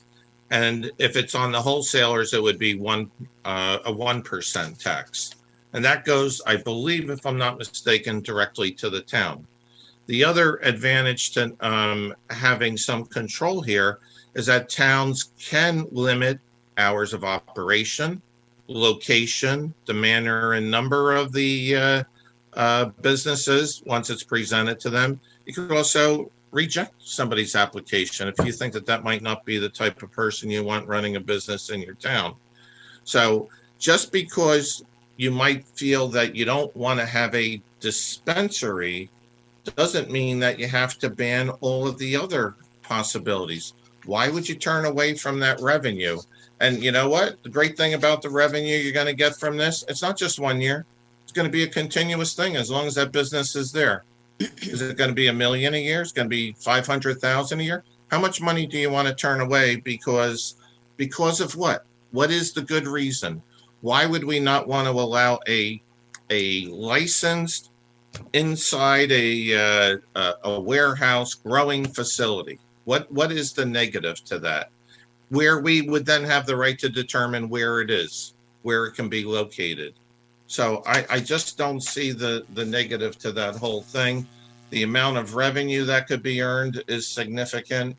And I totally disagree with Dr. Parab's assessment that people are going to start smoking, then they're not going to show up at their jobs, and then they're going to start stealing. Come on, where are we going here? 1950s you have some more points? Reefer madness? It's crazy. I concur with Mr. Levy, Phil Levy, and some of the other people that spoke. I think that their positions are well taken. I really think that we need to move forward on this. It's 2021. It's not 1960 anymore. And one last thing I'll say is that if there was a suggestion for going forward with this ordinance, and council says that, well, that's it, we could always rescind it. How long would it take to rescind it? Can we put out there a suggestion that can we add or can we amend our ordinance and add to it that if an application was to come forward before our town, we could immediately rescind it if we happen to like the people that are presenting it? I don't see that in there. I don't know if that's a possibility or not, but I would not want to pass up on it. Time and time again, I talk to citizens in this town, and the biggest concern is one, taxes, taxes, taxes. Here you have a chance to get some revenue to help alleviate taxes. I strongly urge my colleagues not to vote in favor of this ban. Thank you, Madam President. Thank you, sir. My pleasure, sir. Dr. Baskin, you wish to be acknowledged next. Yes, thank you very much, Council President. While I dutifully respect Council Van Zura's position, and I understand it very well, I find a couple things I would like to add. I am planning to vote in favor of the ordinance as it stands now. I wouldn't be opposed to an amendment if that were allowed legally.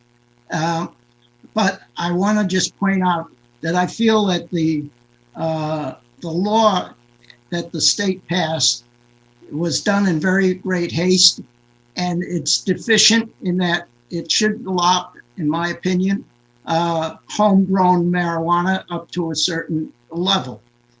just as New York has. And that's one of the deficiencies that I hope would be corrected. And second of all, I would like to ask Lou if a interested party were to come into town. We have banned all of the sites. Would they be able to get a variance to produce or sell the marijuana? No, because the ordinance that you just passed is an ordinance that was authorized under state law. It's not a zoning ordinance. So we're not regulating where they are. We're not allowing them in town. Okay. Another point I want to make is that should we get someone interested in coming into town and we feel they're a responsible party, the law, as I understand it, can be amended. We don't know how the commission is going to rule on a number of areas. Most of the money is going to urban areas at this time for the next 2 years.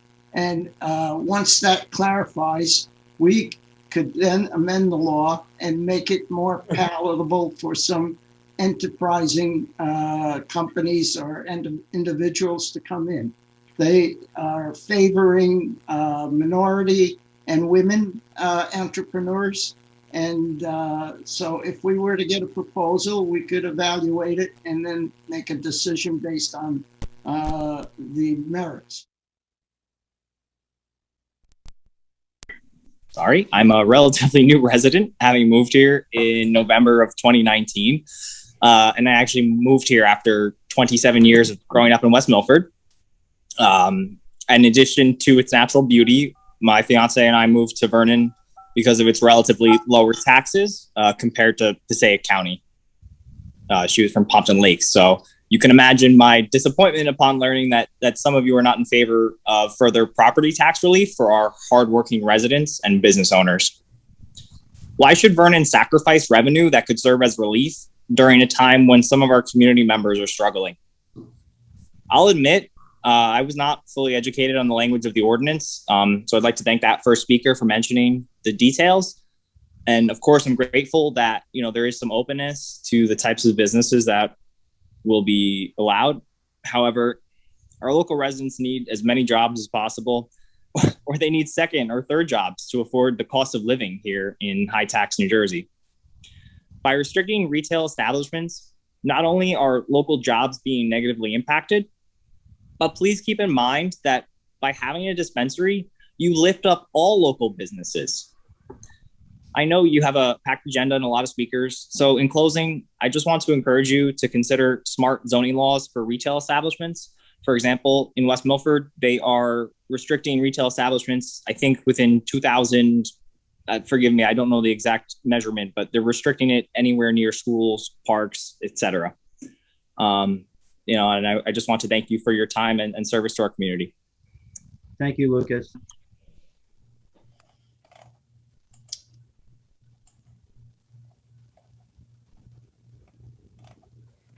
I have Bill DeRestra.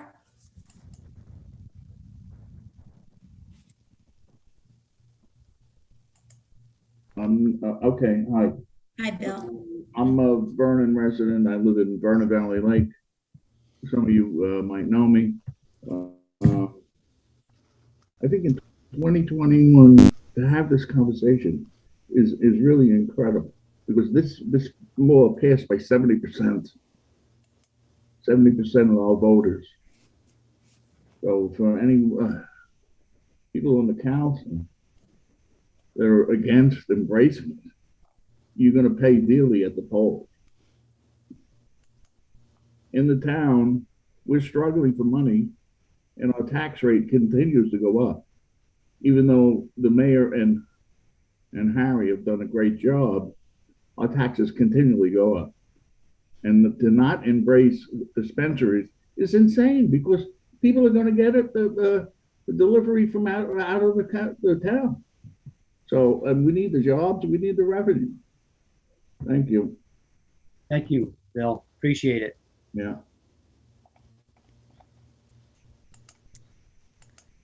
I have Jennifer Lubliner.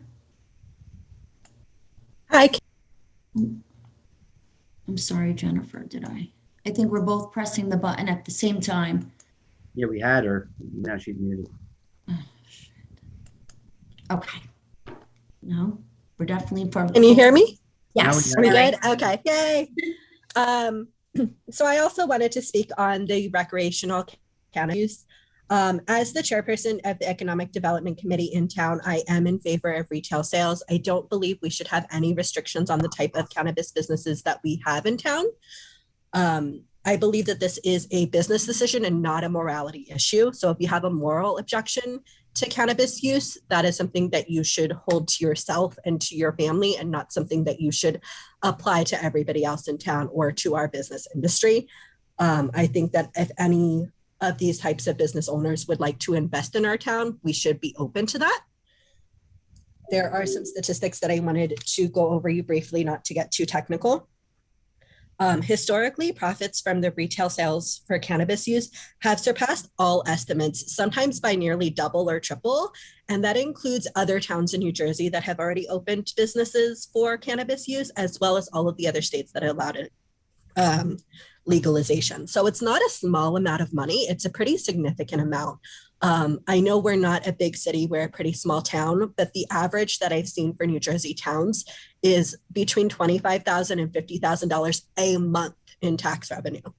So it's a very significant amount. Also, approving and allowing these types of businesses does not guarantee that one will come to Vernon. The business owners have to want to come into town, of course, and feel like there's a market here. So I'm in favor of letting the market decide. We should let the market determine whether or not this would be a successful business for our town. It also gives us the opportunity, since a lot of other towns in this area have restricted the usage, it gives us the opportunity to be leaders in the industry in the state, to show them how we can do it properly and how we can make this a beneficial investment into the town with our healthy town status and our outdoor recreation avenues that we have. We're all season recreation outdoor town, and we're one of the healthy communities that you guys tell us we've been voted on every year for the last several years. So we do have an opportunity to lead the state and show other communities how this can be beneficial. I would also like to clarify, I know in the last meeting, some people were calling marijuana a gateway drug. Per the CDC, marijuana is not considered a gateway drug. And statistically, most marijuana users do not try harder drugs. The people who do marijuana and harder drugs typically have other indicators of addiction and drug abuse, whether it's family history or mental illnesses. And medical marijuana and recreational marijuana use has a lot of benefits for town. It's not shown in any state across the country to have an increased rate in crime rates or violent crime. So it's actually shown to be the same crime rates or slightly lower in most municipalities. Hold on, I lost my place here, sorry. It also is not really functionally different than having another liquor store or a bar in town. So if you're somebody who would be happy to see a bar or liquor store in town, you should not have any objection to retail marijuana sales. It's legal, it's 21 and over. It's shown to reduce opioid addiction and prescription drug abuse, and it's shown to actually decrease a lot of OD rates for overdoses. So it's been shown to help some of the communities such as ours that have historically struggled with drug abuse. That's all that I have for right now. The EDAC is drafting a letter to the town council at our next meeting on July the 6th. So you guys will receive that next week. Thank you, Jennifer. Next, I have Koru Medical Marketing. Sorry about that. That's my work Zoom. Didn't mean for that to be a thing. But I'm here with my husband. I'm Caitlin Jurgensen. This is Adam Jurgensen. Yeah, and everyone else kind of spoke to what we're looking to discuss at this point, which is the cannabis market here in Vernon. we're pretty much just going to reiterate the exact same things you guys have heard this entire meeting. But yeah, there's 70% of this township who has voted for this, and I think it would be pretty much against our interests to go otherwise.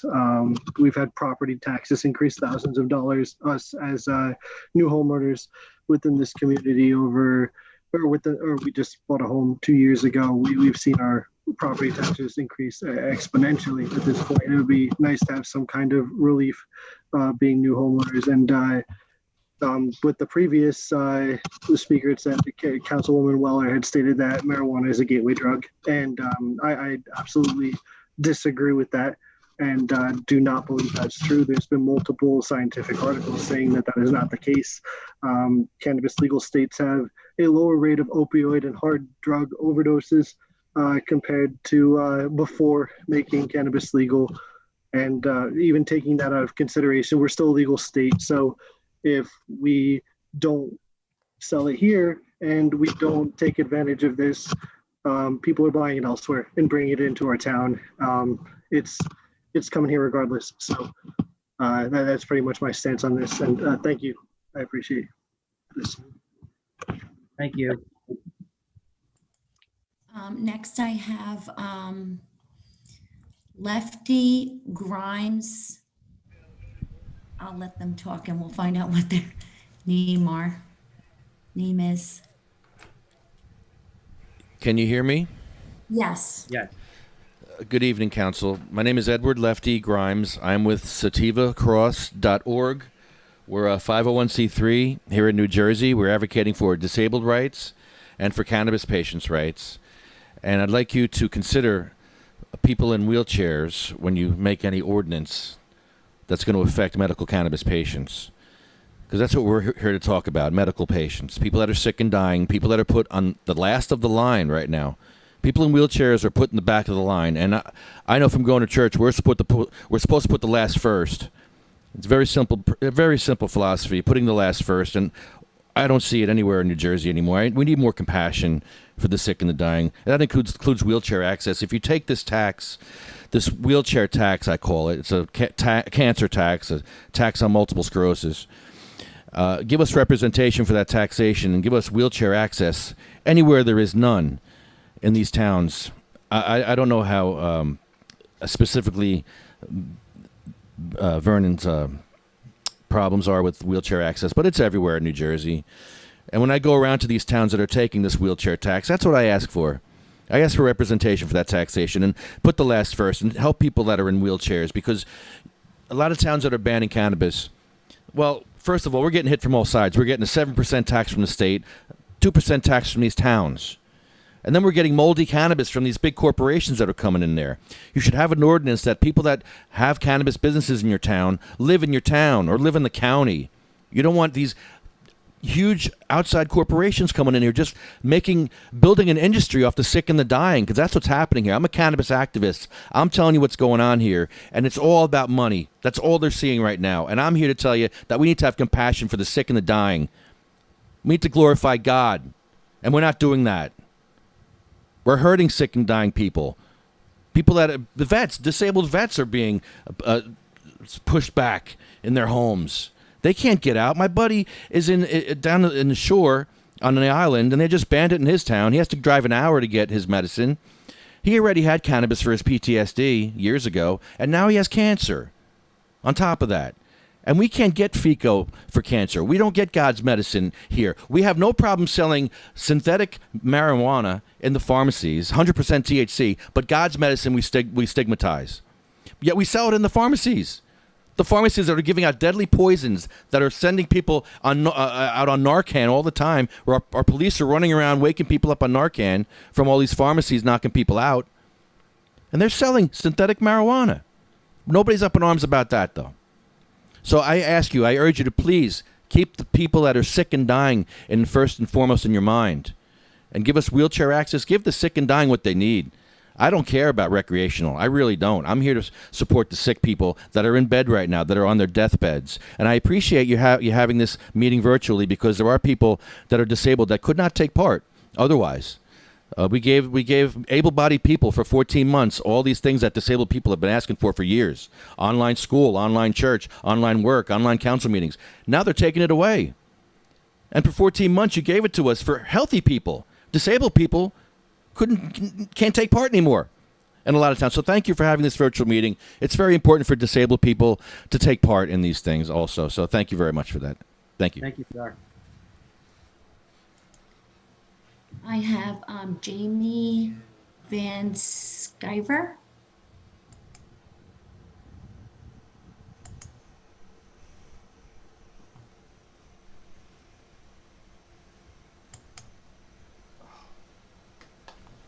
Really? I don't know why it's doing that, but.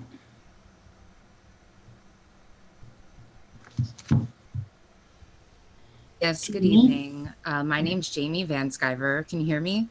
Yes, we can. Okay, great. Thank you. I'm from Paulsboro, New Jersey, and I'm also with Sativa Cross. If I may ask, are you guys planning on going back to in-person meetings and ceasing remote completely? We don't answer questions at this time because it's just for public comment, and we don't want to start a president starting debates and stuff. I don't answer I've addressed that on questions. Facebook, and we will be addressing that again in the future. Okay. I would like to ask if you were able to, which for the, like, as Mr. Grimes stated, the past 14 months, we've all been, becoming accustomed to these remote meetings, and it hasn't been an easy road. There are a lot of people that are not healthy and well enough to kind of join the general population in venturing back out into groups. There's immune compromised people. There's people with cancer that are getting treatments that shut down their immune system. There's people that just physically are incapable, whether you have a ramp, like they're in a hospital bed. Jeff Oakes attended a meeting with us 10 days before his passing, and he was laying in one of those beds. It's important for your constituents to be able to be present and participate and have a voice in their community. And we're not asking for anything. We're just asking for it to not be taken away from these people. I'm a medical cannabis patient. I suffer from chronic illness and chronic pain. I have systemic lupus, which is an immune illness. I'm not taking any pharmaceuticals, and I haven't for years. I've been treating it completely with cannabis. I think it's important for the people in your community to have access. Every human body has an endocannabinoid system in it. It's an anatomical fact. And it's a plant. It's working with these people. People are not overdosing, and you won't be using Narcan.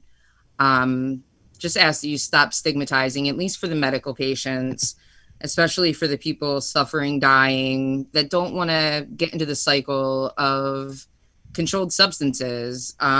Chronic pain people, these are things that are not going away. And I think we can all understand that the body builds tolerances and they take more, and that's not putting that person down a good road for their health. It's just ravaging to the body. I hope that you listen to your constituents. Over 70% of them want adult use recreation. And I hope that you listen to them, and I think that it'll show in voting if not. Thank you for your time. You're welcome. Thank you.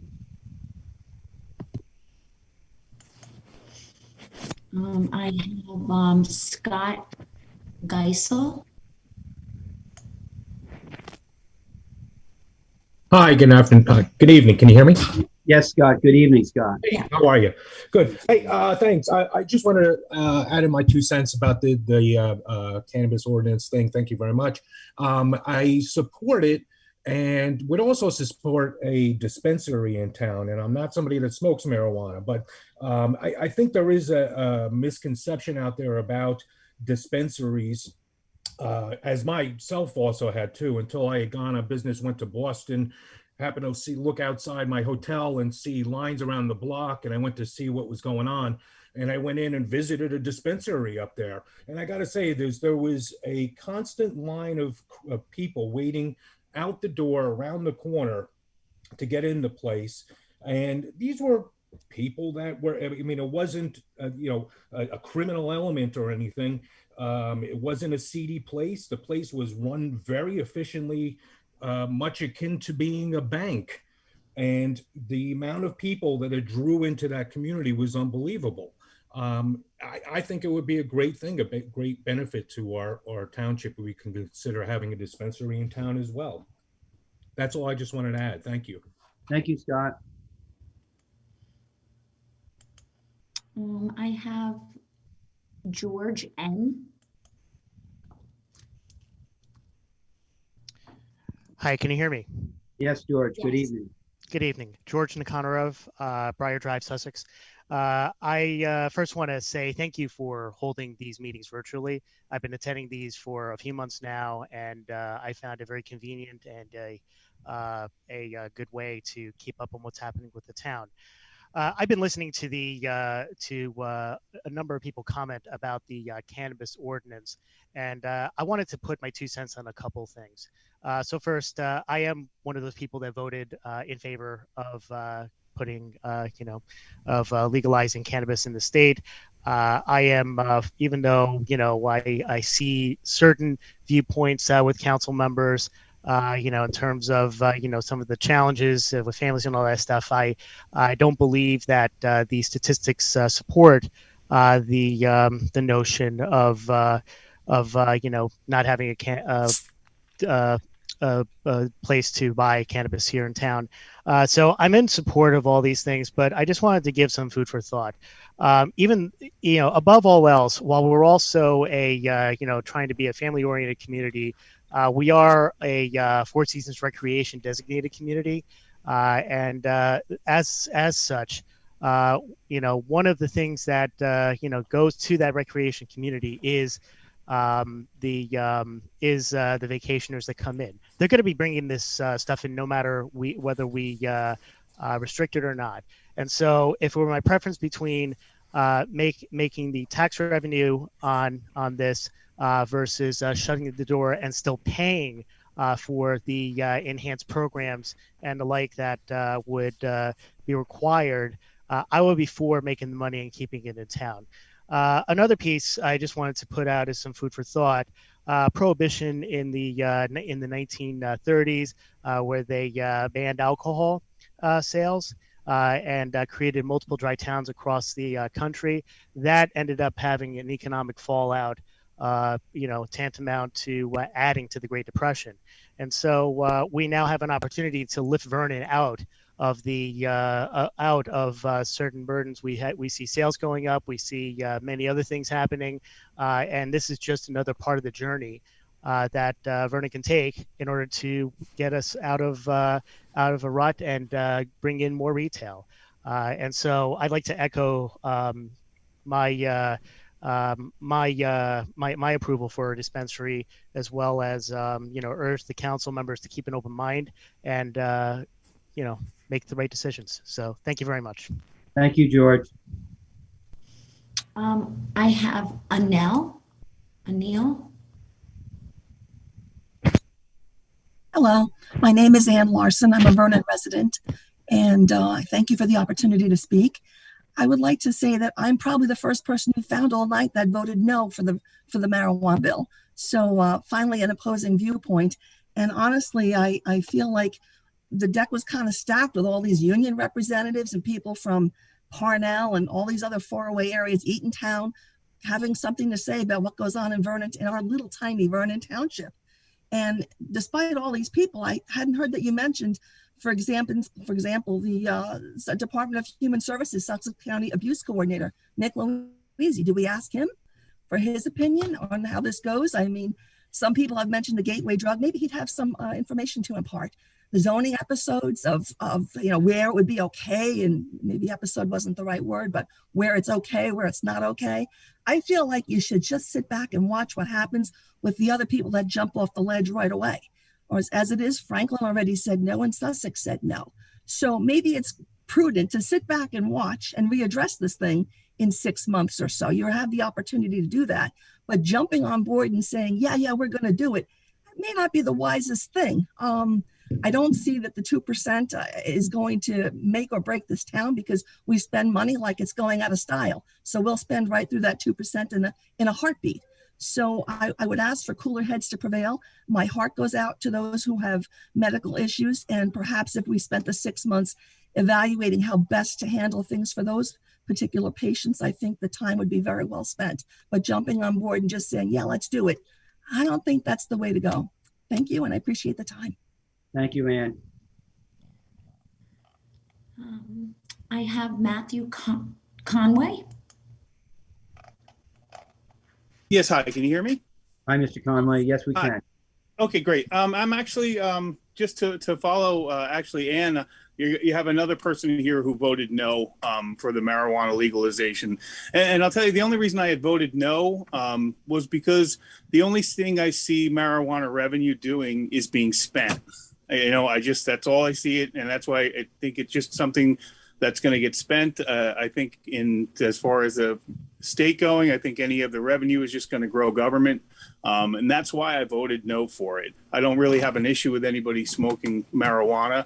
But I also, on that end of it, I don't think I want to see it sold here in town in a retail. I just, this is a bedroom community up here, and I just don't think it goes along with our values of our town.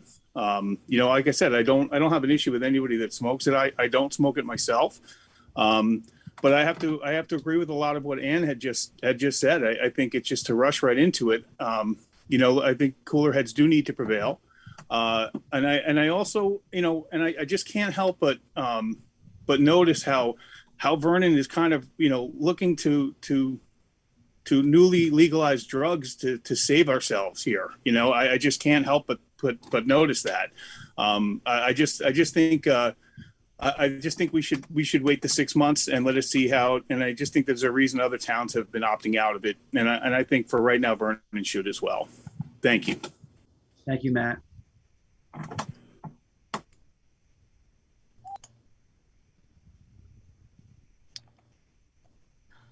Christine Dunn.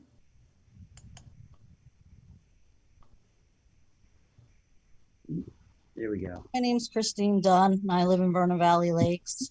And I just want to say something quick about the two other responses about the legalization of the dispensary in Vernon. And I also voted no for the legalization of marijuana, basically for the same reason that last gentleman did. But I don't think it's really fair for you guys to think about those people that you just said, like the cancer people and the people that need it for medical reasons, that you say, oh, we should wait 6 months. These people might not have 6 months, just so you know. Okay, that's all I have to say. Thank you, Christine.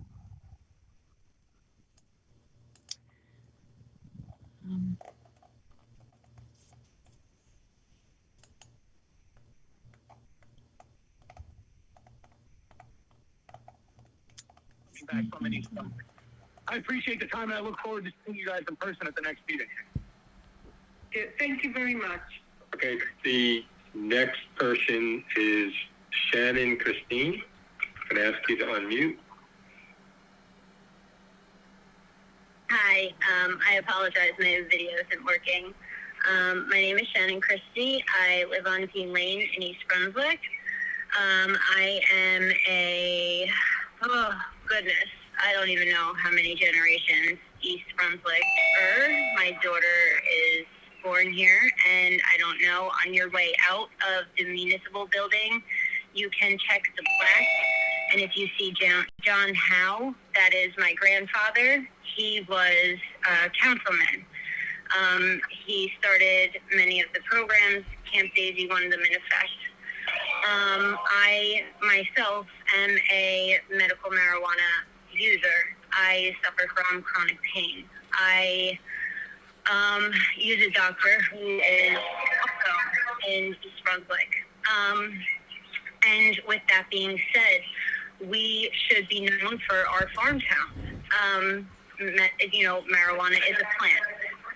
Also, with that being said, if we have people who are coming here for our doctor, for our pharmacy, which that is, why would they not be going to get their other medicine from our farms? Because that is the other thing that they would be doing, because people who get clean medicine, they want clean food. So we would be keeping people in our community. We would be keeping people shopping in our local business. We would be keeping people here longer. That's what we want. My grandfather kept programs here that are still around. He kept people here. You can pull his obituary up and check it. I am still here today. I believe in this town. I do not know what's going on. We need to get the community back. We need people back. We are losing everything. I understand the taxes and the revenue, but we can do that in a different way. We can bring in people who want to heal, because our community needs to heal. We were just hit with a very hard time. We need to heal our children. We need to heal our people. And there's a safe and effective way to do that. Addiction is a terrible thing. We just actually, if you pull up an article, June 1st, there was a Dr. Alexander, and I am sorry, but I cannot even attempt to say his name. He lost his license permanently due to the overprescriptions of opiates he was prescribing to patients.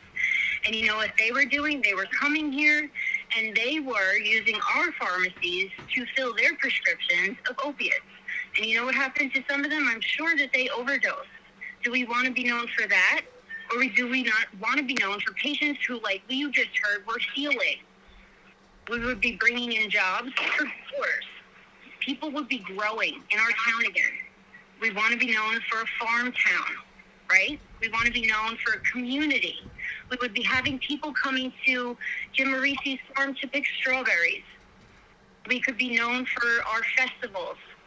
We would be known for a lot of things. We could be growing our community with medical centers. If you just expand your minds and think about where we want to come from as a generation of healing, because that's what we're doing, and just listen to some of us and just open your minds from a different way, and maybe not so much in a way where you're thinking about getting rich fast and taxes, because you know what, I live here and the taxes have just been going up, and I've been seeing a lot of stuff. I know you guys got a really nice new municipal center that's being built, and I know there's a lot of low income houses that are coming in, and I know there's stuff going on, and you guys are getting money, and I like it. But you know what? There's a lot of farms, and we should be known for some other stuff that has been here that we're not known for anymore. So there's another aspect that we're not happening. We're not grassrooted anymore. We can have people coming in and going to our parks. We got a butterfly park that is amazing. Why are we not showing that? Why are we not celebrating where we're from? So we have a whole thing that we can tap into by bringing people in to get clean medicine. So that's all I want to say, because I think you guys might be losing track a little bit of who we are and where we need to get back to. And maybe, go outside in the sunshine and go to a farm and think about how people are healing and how we can heal them and get them in our communities, get them in our business, and bring taxes in a different way. And not think about, getting people high on a different supply. We can be healing people in a dispensary and get some bids in and think about where we can be doing business in a different way, because that's what we do. And my grandfather had a dream. 30 seconds. That's 30 seconds. I'm done, and I hope that everybody has a great day. Stay safe, and that's all. Thank you. Thank you. Okay, Council President, the last one is 0682. Okay, the host would like you to unmute your microphone. You can press *6 to unmute. Good evening, Council. Can you hear me? 0682, please unmute. You are unmuted. Okay, can you hear me, Council? Yes, I can. Okay, great. Thank you. My name is Edward Lefty Grimes. I'm from sativacross.org. We're a 501c3 here in New Jersey, advocating for the sick and disabled and for cannabis patients' rights. And I also used to live above the Gucci Pooch on Route 18, right before the mall there. I lived there for 7 years. And I'm going to get back to that in a second because it is relevant. The tax that you're going to receive off medical cannabis, you are taking the tax, I believe, right? Is that correct? You can continue with your statement, sir. Okay, I believe you are taking the cannabis tax, and what I'm going to ask for is representation for that taxation. The wheelchair access in East Brunswick has a lot of room for growth, to put it nicely, and people in wheelchairs deserve that because this is a tax on wheelchairs. It's a cancer tax. It's a tax on multiple sclerosis. They're not taxing any of your medications. They're not taxing any of your heart medications or your anxiety or insulin, but we're getting taxed. Insurance isn't covering our medicine, and we need help because the state's taxing us 7%. You're going to tax us 2%. What are we getting for that? Are you going to put wheelchair access in all those stores before the mall? Where I lived on the Gucci Pooch, you guys made the owner put a handicapped spot in. But you did not make them put in handicap access to the building. You had no problem taking money for the handicap sign in the spot, but you really didn't care about the access, because if you did care about the access, the Gucci Pooch would have access today, but it doesn't, because you guys dropped the ball on that. Now you have a chance to use that wheelchair tax to do the right thing and help people that are sick and dying and in wheelchairs. Going past the mall is very dangerous in a wheelchair. You can't even get to the mall. So you definitely have an issue with that you need to fix. I ask you to spend a day in a wheelchair in East Brunswick. Tell me how that goes for you. And imagine what disabled war vets go through. It's not easy getting our medicine. And it's not easy when our medicine's stigmatized. They sell synthetic marijuana in stores. They don't have a problem with that. My friend Jay called me 2 weeks before he died. He said, Lefty, I saw how you got off all those pills. I need to get off all those pills. How do I do it? And I told him how to do it. You got to get a doctor. You got to jump all these hoops. And it was much easier for him to get a bag of heroin on the street corner than it was to get on the medical cannabis program. And he died 2 weeks after that phone call. And it's not easy. It wasn't easy for me to get off opiates. I was on 90 milligrams of Roxy every 3 hours because of my back pain. My back pain is 7 out of 10. On a normal day, 7 out of 10. That's what I deal with. And I was able to get off those opiates using cannabis. But what I didn't know at the time is I should have used suppositories and edibles and oils. All I did was smoke a bunch of cannabis. I would have made it a lot easier on myself because getting off opiates is not easy. They don't make it easy. Cannabis made it easy. Easier. It took me 4 times. And my pain is horrible. So I'm not using opiates for fun. I'm using it for pain. And I'm able to maintain my horrible pain level on cannabis right now. So I appreciate you having a medical dispensary, and please use that tax wisely and give us representation for that taxation. Yeah, I went old school on you with that one, but it's very relevant today, especially when it comes to wheelchair access. We need representation, and we need a champion. We need people to help us. So thank you. You are muted. 2 other people have raised their hand. Okay. There's a gentleman by the name of Arm Agada, I believe. The print's very small, so. You have to unmute yourself. Hi, my name is Param Igara, and I live at 2 Swallow Court, East Brunswick. I just want to let all of you know that thank you for allowing me to speak on this meeting. According to the Drug Abuse Government website, marijuana is the most commonly used drug after tobacco and alcohol. Its use is widespread among young people.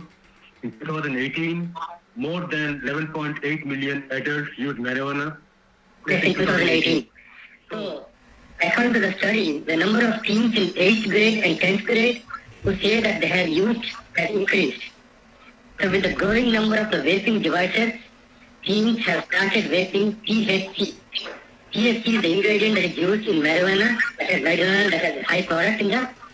So nearly 4% of all adults saying that they vape THC daily, right? In addition, the number of young people who are using regular marijuana, they think that is risky, right? That is risky. But that information is clear.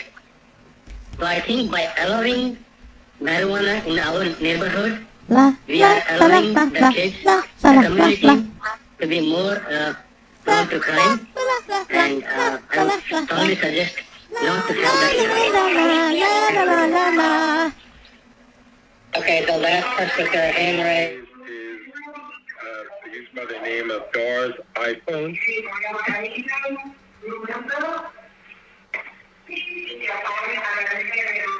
Go ahead, Dar. Yeah, hi. This is Dar Kona 3 Robin Court. I appreciate you giving me the opportunity to speak.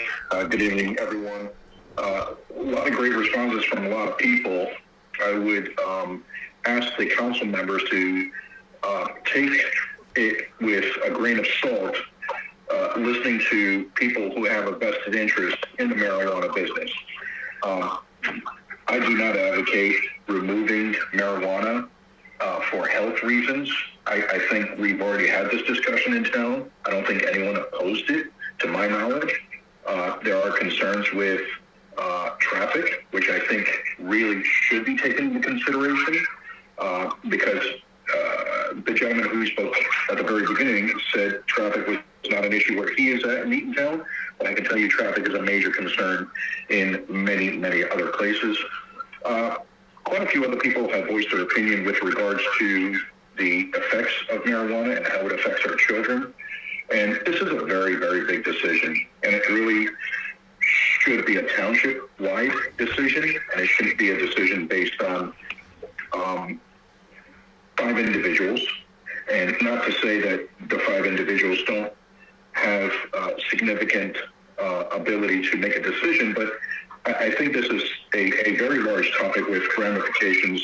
I would like to see whatever information data is brought before the council, that the council will consider for this vote ultimately be presented to the township residents for consideration when this public discussion does occur. I think it would be important to make sure that we're all part of the discussion. We're all well aware of the facts, and we should, as 2 previous speakers did speak to, we really should involve discussions with people who have struggled with addiction. And the gentleman, 2 gentlemen before me who spoke about the tax on people who actually need reasons and us doing right by them with regards to ADA compliance, I would agree with him. If we are taxing at the current rate medical use of marijuana, we really should consider putting some of that tax money back into providing assistance to those who actually do need it. I have many friends who do use it for medical reasons. They have seen tremendous benefits from it. They are paying taxes on it. And I think they should see some of that benefit. But we should also talk to people who have recovered from and are still recovering from narcotics addiction and abuse. And we should weigh that very, very carefully. We are a town known for our schools. We are a child-centric town. This is not a discussion that should be taken lightly in any town for that matter, but we have a lot to consider with regards to that. I appreciate your time. Thank you. Thank you. Is there anybody now, any other hands up? I don't see any. There's 2 other hands up. I'd have to ask the public, if you do want to speak, to raise your hand and keep in the queue. Right now we got a last 4 digits of 3199. Okay. All right. Thank you. There's 1 more person after that. Okay. Go ahead, 3199.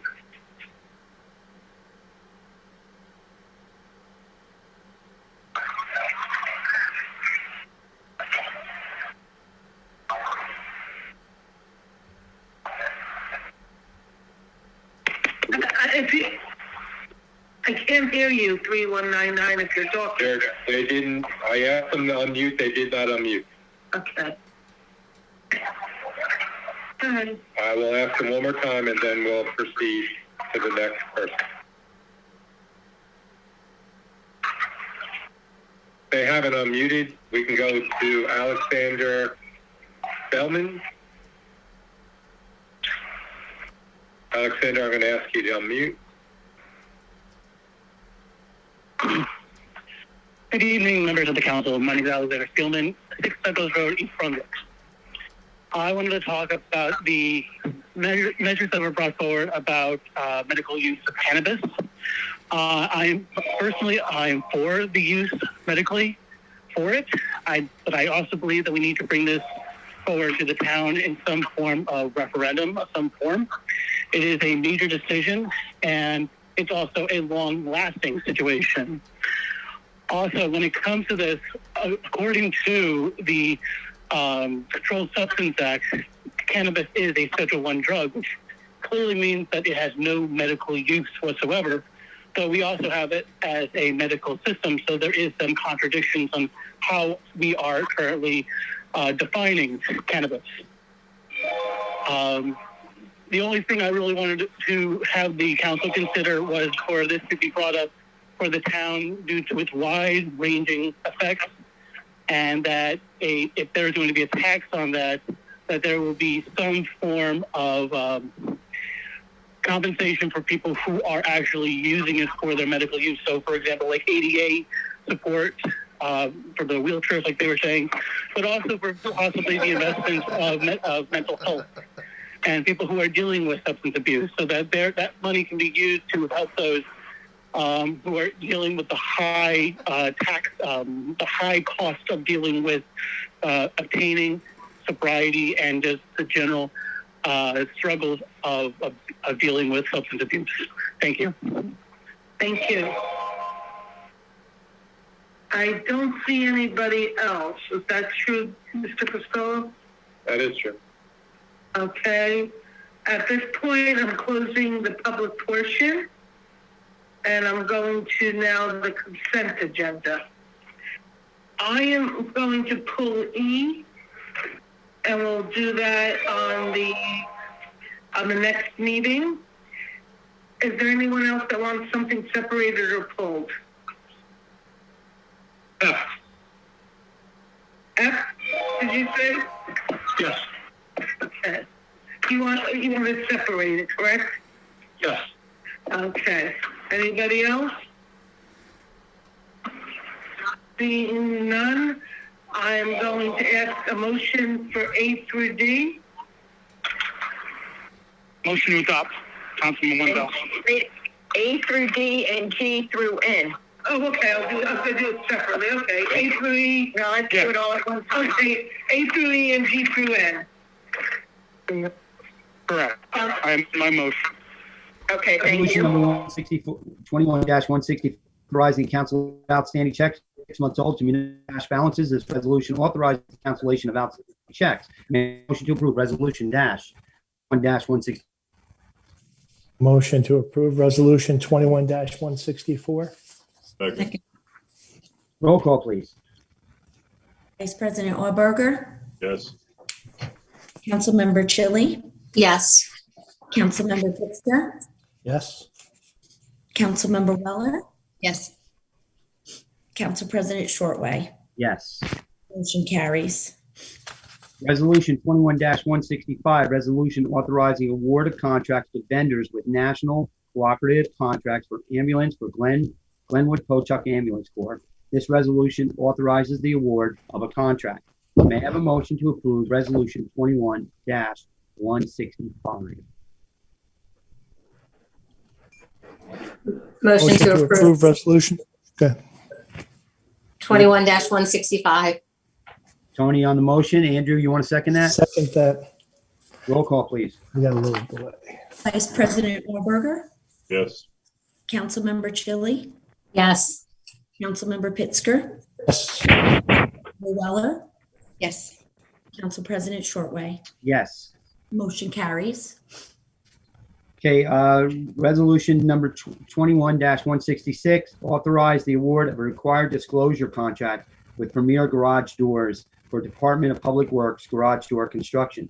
This resolution authorizes the award of a required disclosure contract. May I have a motion to approve resolution 21-160? Motion to approve resolution 21-166. Second. Roll call, please. Vice President Orberger, Yes. Councilmember Cheney, Yes. Councilmember Pittsger, Yes. Councilmember Weller, Yes. Council President Shortway. Yes. Motion carries. What I'd like to do is combine the next resolutions. I'll read them only because we've had technical difficulties now, and I want to get as much business as we can. So I'll read them. I'll go up to 21-173. And of course, anybody can pull any resolution if they want a discussion or if they have to recuse themselves. So resolution 21-167, resolution authorizing purchase of dump body equipment through Sourcewell National Cooperative 080818 HPI through Henderson Products, Inc. This resolution authorizes the purchase of a dump body equipment. Resolution 21-168, authorizing contract with New Jersey State contract vendor Dell Technologies for computer equipment. This resolution authorizes a contract for computer equipment. Then we have resolution number 21-169, refund overpayment block 527, lot 266, Wells Fargo Real Estate Tax Services. This resolution and resolutions 21-170, 21-171, 21-172, and 21-173 authorizes refund overpayments. May I have a motion to approve those resolutions? What do we have? 167 through 173. Motion to approve resolutions 21-167 through resolution 21-173. Second. Kelly's on the second. Roll call, please. Vice President Orberger, Yes. Councilmember Chili, Yes. Councilmember Pittsger, Yes. Councilmember Weller, Yes. Council President Shortway. Yes. Motion carries. Resolution 21-174, resolution of the Township of Vernon opposing to construction of compression turbines on the Tennessee gas pipeline running through northern New Jersey. This resolution opposes construction of the compression turbines. I would like to have a discussion on this, and I'd like to start it off. I believe it was last Wednesday at the Sussex County Commissioners meeting. Tennessee Pipeline was supposed to appear for presentation. I think Marcy, was it 3 or 4 weeks ago? I submitted questions. They asked for questions. A lot of my questions were how it's going to be monitored, those things of that nature. The presentation never went forward. The presenter was held up with transportation. I was taken back because if you're going to do such a large project with such controversy, you don't have a backup plan that if one presenter can't show up, you don't have a second one to come in. So those questions that I had were not answered. They did have someone speak on behalf of their company, but it was just about the jobs. And then we had union people, and I'm giving you the synopsis of what transpired that night. I stayed to hear some of the public speak. They're looking at about 150 jobs. They admitted a lot of these jobs would be transient. They would be coming from other parts of the United States, like the South. For 2 years. So their position was, hey, we're going to give you 150 jobs, not all to residents. But I also remember they were saying how they were going to dump money into our economy. But I also remember 2008 when we had the death, the murder at Legends. So I don't care how much money they dumped into our system. By the time we investigated that, prosecuted the case, incarcerated the one individual, then it went out on appeal. I'm sure it far exceeded what happened there. Now, that's not to say pipeline workers are all criminals and stuff, but I just don't go for, hey, we're going to have jobs for 2 years for 150 people, and we can't even identify how many residents. So that is just, and again, I want to emphasize, I'm not saying the pipeline workers are all criminals and stuff like that. I'm not saying that, but it can go bad real fast. So the job issue didn't resonate with myself. What did resonate was the mayor of Sparta, who had someone speak on her behalf, that Wantage doesn't want this in their community. there are neighbors. Now, West Milford also has one. They didn't approve it. They did not approve it. But Wantage said no. And the way I submitted the resolution was, I believe we have to back up our neighbors. They don't want it nursed. And I just feel we have to back them up. So the other thing that resonated with me, and I knew this from my research, Governor Cuomo and the majority of the legislators in New York have banned fracking in New York. So it seems a little hypocritical to me. You're going to buy, or Con Ed's going to buy gas fracked in Pennsylvania, roll it through New Jersey and also New York, but you don't allow fracking in your own state.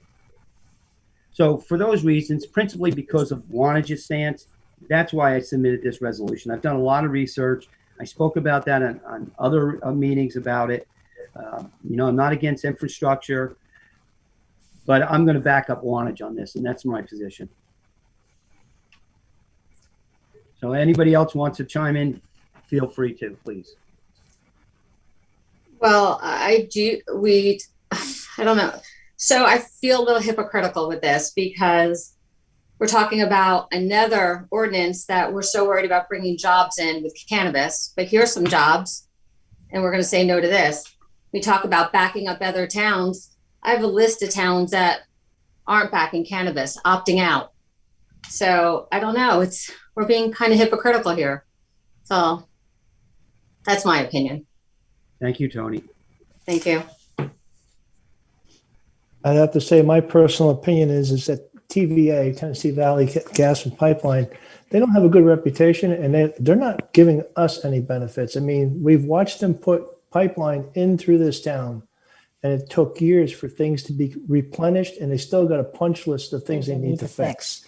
Have we done anything about that? Have we gone after them? Yeah, I know you said it's not The thing is, Tony, our town. Tony, I'm speaking, okay? The thing is, but I'll answer your question, is that we are responsible for this town, but it's their responsibility to take care of their checklist, and the responsibility has been over 5 years. And they've done this to towns all over the place. And yes, we can follow up on those punch lists, but it's their, we can do that. But Well, we should, right? Yeah, we can do that, but that's our their responsibility. Sorry, I don't mean to interrupt you. Go ahead, I'm sorry. I'm done. I'm sorry. But I do think it's our responsibility as a town. Follow up. You can't just say, hey, they didn't do it. What have we done to make sure they followed up on this? We have a lot of people in this town that do use gas to heat their homes. I mean, some other town down the street could say, is it going to raise anyone's prices? I know it's not ours. It's not raising our community, but we still have to worry about other people. And I do think it's our, I just think we're being hypocritical here. We have to be responsible for what goes on in our town. So there's some follow-up required on our side for sure. I'll agree with you there, but my experience with TVA has not been good, and they have never been a good corporate partner to towns. And you've seen it here. You see it going through Pine Island. Everywhere they dig a ditch, all right, they have not cleaned up their mess. And that's their responsibility. And we all have to chase them town for town. So that's just my opinion. And I don't want to, and as far as gas here, TVA doesn't supply us with gas. No, I know that. Okay, and the only thing this is doing is going right through here, and backing our neighbor up, I think, is an important part of this. But also from the environmental side, we haven't gotten all the information. I've asked both the pros and the cons, and I have gotten very little information other than what I get. So I think it is the responsibility of TVA to fix it and bring us that information. So, I mean, you could propose to, sideline this resolution or vote on it, but they sure haven't come to the ballpark to help this town or any other town. John, do you have any statement? Looking to support Wantage. That's it. And I agree. I like supporting our towns, but we should support them with other votes too, not just pick and choose. Just saying. Well, can I have a motion for resolution 21-174? Motion for 21-174. Second that. Roll call, please. Vice President Orberger? Yes. Councilmember Chili? No. Councilmember Pitsker? Yes. Councilmember Weller? Yes. Council President Shoreway? Yes. Motion carries. Okay, number 9, introduction, first reading of proposed ordinances. An ordinance amending, revising, and supplementing sections 330-4, titled definitions, section 330, Schedule A, titled permitted, conditional, and accessory uses and structures, and section 330-164, titled offensive uses prohibited of the Land Development Code of the Township of New Jersey, Vernon, to regulate the cultivation, processing, sales, and distribution of legal cannabis within the Township of Vernon. This ordinance amends, revises, and supplements the Land Development Code. May I have a motion to introduce 21-16? I guess discussion. Sure, Tony, start it off. I just don't know where. So we said we would bring any ordinance that we wanted to. So I asked Josh to write one. It doesn't really look anything like this. So I was wondering what where this one came from. I wrote one, I guess about 2 weeks ago, and I submitted it to Josh for legal review. And I also, the mayor had it, and I asked for it to be put on the agenda after it's withstood legal muster. Right, but how come mine wasn't looked at or spoken to me about? I never saw yours. No one submitted it to me. Okay. Tony, you know, if you submit to me, I would put it on the agenda. It was never submitted to me. Okay, and then this micro business. I've looked at every town's ordinances, like when we talk about, supporting other towns. Sussex has said no, Hapakon has said no, Stillwater, Hampton, Sandyston, Lafayette, Franklin, Montague, Greene, Sparta, Hamburg, Kinnelon. And not one of them has mentioned a micro business. So we're saying no retail, but a micro business is business. So can someone explain that to me? So the mayor came to me and said, we'll do a compromise. And the compromise was no retail, but here on this micro business, which is not in anyone else's ordinance in any town, it says we can have retail. Josh, can you explain that? And where did that come from? How come no other town has mentioned that? Sure, I can explain. So first of all, in response to the question about, I did prepare 2 ordinances. Those 2 ordinances were provided to the clerk and the administration. It's not my job as the township attorney to determine what is or is not put on the agenda. So there was an ordinance prepared that prohibited cannabis within the township. With respect to the definitions that are included within this ordinance, these are all from the state legislation. Who wanted this included, the micro business? Was that asked for you or asked to put on this? It was not specifically requested. All the definitions were lifted from the state statute. And so from listening to everyone that called in, a majority were not from our town. Did we speak to the to get like stakeholders? Have we spoken to the school superintendent, the police chief, the DARE officer? I know a couple of years back, Harry, you were really supportive of Mothers Against Drunk Drivers. Have we spoken to them, how they feel about this? Have we gotten any input from anyone? Like, I know we're saying it's going to reduce taxes, but can you all promise the town that this is going to reduce property taxes? Because that's what seems to be the big push here, that this is going to reduce property taxes. Tony, it's not my push. The compromise I offered was, and I have a whole statement I'm going to read. I've researched this, and I'm going to go through my professional, because a lot of new residents don't know me like you guys know. So I'll read what I've done and where my position is and what I'm offering at the end. Okay, because I don't want to stand against the dispensaries, but only offered that because as a compromise. But I'll read this to you and to everybody else listening, of course. The controversy over an opt-out marijuana ordinance, which we have to, it's either August 21 or 22nd is the due date. We have to act on it or not act on it. If we don't act on anything, it all is allowed. Centers on dispensaries causing easier access for teenagers to obtain marijuana. I understand my fellow council persons' concerns. Unfortunately, marijuana is already very accessible to our teenagers. My opinion is dispensaries should be allowed with strict regulations and accountability. The use of recreational marijuana should be treated as the same as the use of alcohol beverages. Marijuana is here. Recreational use is not going away. My position is based on the election results, my training, education, experience, listed as parts as follows. 70.02% of the Vernon voters supported this constitutional amendment to legalize the possession and the use of marijuana for persons under the age of 21 and older, and legalize the cultivation, processing, well, not the cultivation, but the processing and sale of retail marijuana. Cultivation not for personal use, but as companies. So before I go on about my professional, I have grieved the loss of family members due to drug overdoses and friends. So the personal part of it, I've been there. I've grieved. But my professional, and I'm only saying this to establish some kind of credibility with everyone. I was a detective commander for 7 years, internal affairs. I did the bias officers, and I was assigned to the 9/11 terrorism task force.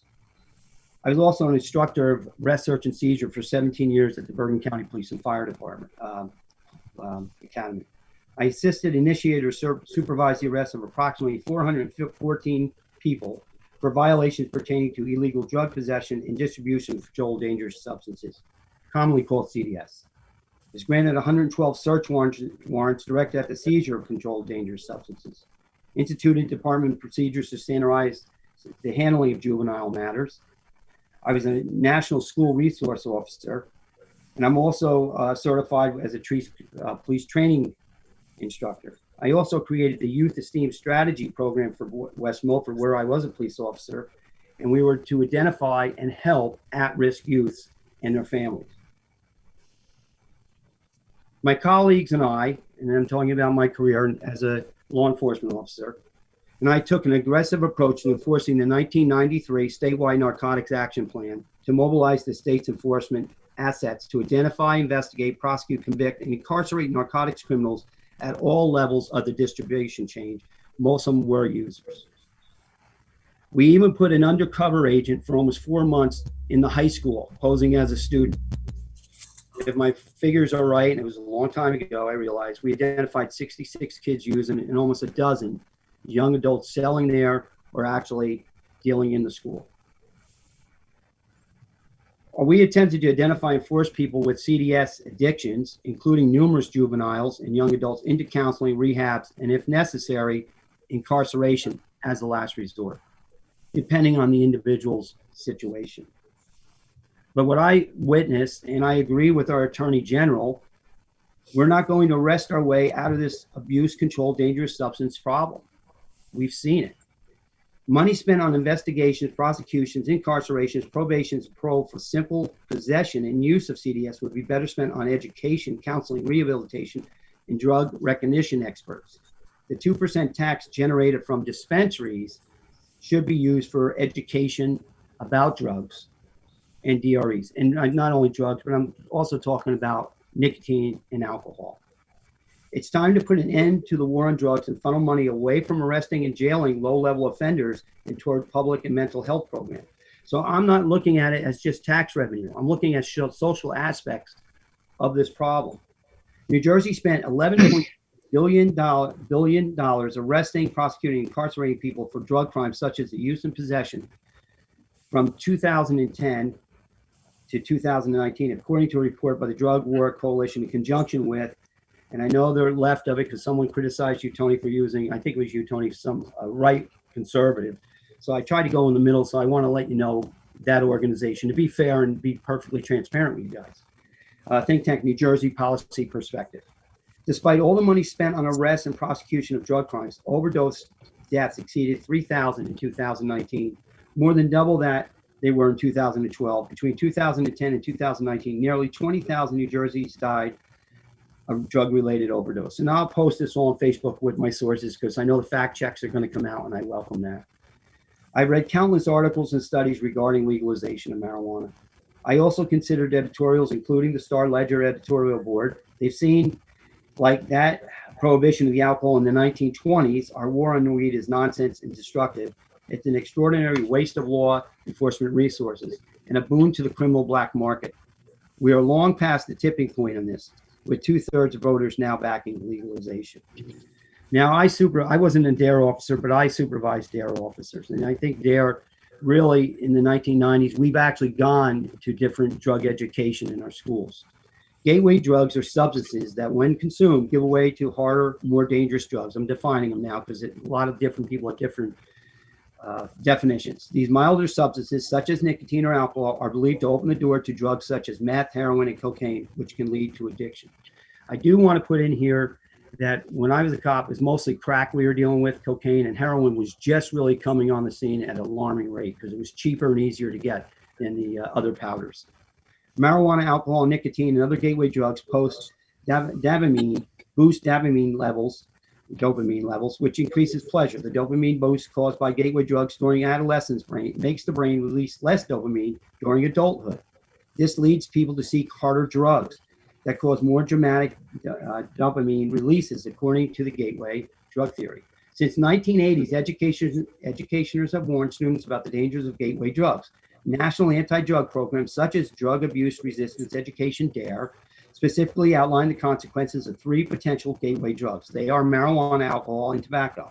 Through the years, middle school health educators have made gateway drugs a staple in their teachings. However, the controversy surrounding the concept has led some to reconsider using this term. DARE officials now admit that most people who smoke pot do not move to harder drugs, according to the New York Times. Critics believe that marijuana use may prevent other drug use, but little credible evidence exists to prove that assertion. Critics also say the gateway drug theory is flawed because it often relies on animal studies. They also say that drug use rates in other countries aren't affected by prevalence of marijuana. There's also evidence that genetic differences at birth may increase a person's risk to drug use.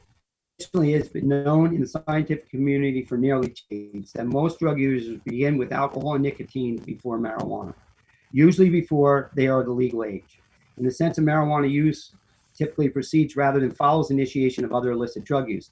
It is indeed a gateway drug, but because underage cigarette smoking and alcohol use typically precedes marijuana use. So fewer than 10%, the studies I'm looking at, fewer than 10% of those people try marijuana ever end up meeting the clinical criteria for dependence on it, whereas 32% of tobacco users and 15% of alcohol users do. I proposed this ordinance with the support of Mayor Burrell in an attempt to reach governing body consensus, because I do listen to your guys' concerns and I do care about your opinions. Through compromising consideration of voting public's direction. Dispensaries would be prohibited at this time. All other licenses allowed in the zones. And when I worded it, I specifically looked at zones that I feel would be accommodating enough and not interfere with concerns that you guys expressed. The indisputable fact is Americans' attitude towards recreational marijuana is more accepting, as demonstrated by recent passing of pro-recreational marijuana use legislation. If this is passed, I propose a dispensary issue, and I don't like doing this, and I do it in rare occasions, be decided by the public referendum next November. Because I think it was you, Tony, that said with the 6 licenses, you can't distinguish, did the people, were they voting to approve dispensaries or just cultivation? That resonated with me. I heard you loud and clear on that, and I'm pretty sure it was you. And Kelly, if it was you, I heard that statement made. So I'm looking for compromise and consensus. This is not just about tax revenue. It's a social issue, and I don't want it tearing up the community over it. I know with the 70%, they said yes. But if you want to divide it more, what I'm offering, and Josh, as long as it's legally, we can do this legally, and the council supports it with the mayor, then I would say let's move the dispensary issue to November and let the public vote on it. They're our bosses. Let them decide it. And we don't have to hash this out in a drawn-out political battle. I know I just gave you guys a lot, but I really, it meant a lot to me where your concerns were. I've done a lot of research, and I know I had to probably bored you with all that information, but that's where I'm coming from. As a former law enforcement officer, I know it's there. I want to control it like we control alcohol and tobacco use. And I'd rather have it controlled by us. And everybody else chime in, please. Your opinions are important. Well, I appreciate that. I appreciate, and I think the idea of controlling it is good. But, and again, I'm okay with a warehouse, a distributor, a farming location. We're a farming town. I think it's great. I think, do it. But I don't think we're the best at controlling things. I mean, I've seen it the last 2 weeks in this town, things that are right by the municipal building, right? We're not controlling things. There's some illegal business going on. We're not doing anything about those things. That's just I feel like as a town, we're letting things slip through and it's not good. But again, I'm okay with putting it on the ballot. I'm fine with that. I think that's fair. Mr. Council President, let me just say that I think we're still talking about some of our feelings about the dispensaries. And that actually is not what's been considered in this ordinance. No, the micro business as well. It says retail right in the micro business. I think that's kind of a way to, you say the retail is prohibited, but then right under micro business, it says retail. So are we saying yes to retail or no? Just to be clear about the micro businesses are a certain category of businesses that the state's corrected. If retail is not allowed in any zone, it doesn't matter if you're a micro or macro business, you're not going to be able to engage in retail sales. Also, with respect to the referendum issue, the immediate issue for the governing body to decide is whether or not they're going to regulate cannabis at all. If they do not, and they don't enact any regulations, then if the August 21st current date passes and there's no regulation, it becomes allowed for 5 years, and there's nothing you can do about it for 5 years. So the immediate issue to decide right now is whether or not to regulate or not regulate.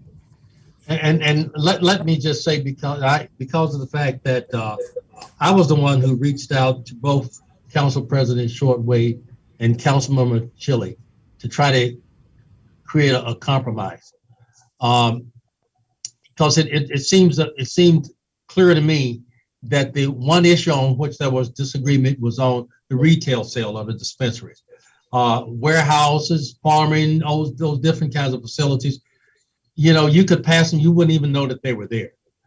You would not. And as I have talked to both Councilmember Weller and Chili, the two individuals who were so adamant against dispensaries, I understood that that's what they were concerned about. They didn't want us to end up being like a place with cannabis places on every corner and that kind of thing. Although I don't think that that'll happen, but that's what they feel, and I understand that. And those feelings are important. One of the things, though, you need to look at, getting these licenses are not going to be easy. They're very, it's not like some guy who has a smoke shop and we aren't regulating. They're not going to be, they're very expensive. They have to be renewed every year like a liquor license. And it's not going to be easy. For example, anybody who's associated with any of these businesses have to have a criminal background check. That's just one of the things. So if we could just agree on this ordinance that talks about everything other than dispensaries or retail sales, and I want to make some comments on this in my mayor's comment, then I'd like to see us take another look later on at the possible dispensaries. I made it clear where I stood. I would vote to have everything, but I would vote to really have retail sales limited to a certain location, a certain number within a certain part of our town. That's how I would do it, and I'm going to advocate that that's what we do. I really think that this is a very good and thoughtful council, and I think if we can just get past this emotional part of it right now, to approve everything but these dispensaries, as that's what we're going to call them, then we have an opportunity to later on look at dispensaries. And you know, after we get some data on it. It's my understanding that there has been one assembly person who has even proposed an extension by 60 days, the actual opt-out date. So that means a lot of other towns are having problems with this too. And let me just give you one more thing, and just to give you some data, because I have been looking at what other towns have been doing. I have asked Marcy to get data for me and get the ordinance or what they're considering for the towns. So far, we've heard from 18 of the 24 towns in Sussex County. That's 75%. Eight of those have either opt out, they've passed opt-out resolutions, or they've introduced one on the first reading. Another 8 have allowed either some or all of everything. Most of those have allowed everything but dispensaries. Some of those have allowed dispensaries, and they've allowed them on certain streets and in certain segments of town. And 2 have not yet decided. So let's just give you an idea of where we are, and that there are a lot of people who are battling with the same thing. And I really think that if we could pass this ordinance, we can introduce this ordinance tonight. We will have another couple of weeks to be able to have our second reading. We'll have more information at that time. And then even after, which I hope we do pass this ordinance on the second reading, we'll have an opportunity to be able to look at retail cannabis sales. I'm sorry, go ahead, Andy. Which brings me to a question that Josh probably has to answer. How long do we have to modify this ordinance if we want to add retail sales? For how long? Is it 6 months, 8 months, 18 months? After I'll take another look at the state statute, but my last review of the state statute is nothing prohibits a municipality that has acted from tweaking their regulations. What the state has done is if you don't act, you are allowing it presumptively for 5 years within your municipality. So by enacting legislation right now, the governing body can then go back and modify that legislation, but they need to do something by August 21st, or you default into the allow all different classes of licenses allowed in certain zones within the municipality.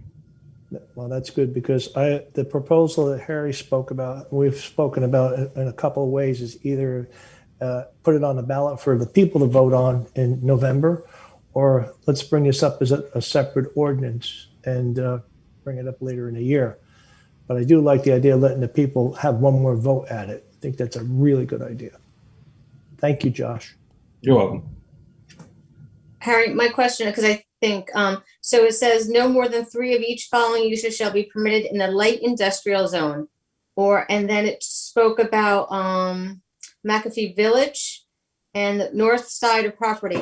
What about all other locations? Is that just, we don't mention that, or it's just? Be prohibited. Okay. Again, what I've heard from constituents, they want it limited, and I was listening to both you and Kelly. And again, I'm trying to put in controls. I don't want anything interfering. I've met with corporations and companies that want to set up businesses here. You have to look at, is it going to be 1,000 feet? I mean, the original ordinance I proposed, I studied many of them, and I ended up taking them from Colorado.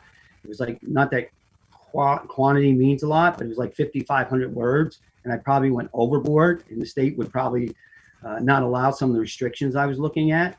So again, I was looking for consensus. I was looking for compromise. Even considering the other 30% of the people that don't want it in town, that we limit it and we control it. So but just to be clear, I'm sorry, go ahead. No, it was just, you would only have the max 3 in those zones. In McAfee Village was really my original ordinance. So it's a C2, is I was looking for the dispensaries to be allowed in that section of town. Again, listening to the public, the last meeting, listening to you, Kelly and you, about the town center. So I said, okay, maybe I can get a compromise here, and we move it outside to another commercial area towards the borders. They can use the business down there, because right now, if they buy from one there, you can't stop the delivery. So again, That's why I put the C to it. So this is saying no, but no retail at all in Vernon, or no? That's what this ordinance, and what I'm proposing, I suggested to vote, but we can pass this one so we know the 5 to 6 are allowed, and then we can handle the dispensaries at another time. I favor, of course, letting the people decide on this issue because of the social impacts. Mm-hmm. But then again, I'm only one vote, and I welcome and the input from my other 4 partners here and mayor. And I guess to answer your question more directly, Councilmember Chili, this is an ordinance that does not allow dispensaries in the town. Okay. So just to be clear, the phrase dispensary is not used in the state statute. They define different classes of licenses, and a dispensary is a retailer. Mm-hmm. The ordinance provides, the proposed ordinance, it's section 2, cannabis retailers shall be a prohibited use and not permitted in any zones within the township of Vernon. So at this point in time, the township is not allowing retail sales of cannabis. That being said, one thing that everyone should be aware of is that the township, has to tread carefully here because the state does allow cannabis consumption. And for example, the township is not able to regulate delivery at all. Delivery is permitted within the township of Vernon. So you just need to keep that in mind as you continue to think about this issue. Thank you. Okay. I just have a couple comments. Harry, we talk a little bit about the strict regulations that we're going to put on this. And I guess a concern there for me is our I think Tony mentioned it too, our lack of being able to kind of police a lot of other things that have gone on in the town. And what will the cost be for us to do this? It's always going to be a concern. Everyone is happy to hear that this could bring some additional tax breaks to the town, but what will this cost us to have to, put in place more strict regulations? My second point is, it's been made clear a bunch of times tonight that yes, 70% of the town voted in favor of legalizing this, but did 70% of the town vote in favor of having this in their town? So I think that's different. I think the number would look different when it's, more specific like that. So maybe we do put this on the ballot and let the public decide, because when the people talk, that's who should make the decision. The town, let the people speak. That's my thoughts. Thank you, Kelly. Yep. Mm-hmm. John, anything? Andrew, anything more? I'm good. My only thing is, like I said at the last meeting that we had, it's hard when government keeps pushing its nose into what people do. This has been approved by the people of the state. I think that the retail should be in here included already, but I have no problem putting it up for a referendum again. Josh, would we be able to do that? And what would be the deadline? It probably would have to be done before August 30th, the question, right? We'd have to pass an ordinance to get it on the ballot as a question. I have to check the referendum statute to see what the deadlines and the signature requirements would be in order to get a referendum on the ballot in November. Okay.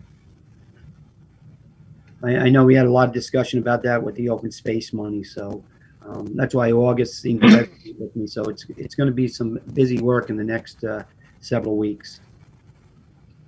If Well, that's the council decides to go. It's my hope, Mr. Council President, that after some thought and reflection, that a majority of the council could come together on either a separate ordinance or amending this ordinance to allow dispensaries, limited number in limited locations. I don't think that that's necessarily out of the question. I think that I have faith in the people on this council. I think that we can bridge this little gap. I believe so. Anybody else have anything to add? Because I'll ask for a motion. Motion to approve ordinance number 21-16. Second. Roll call, please. Vice President Auberger, Yes. Councilmember Chili,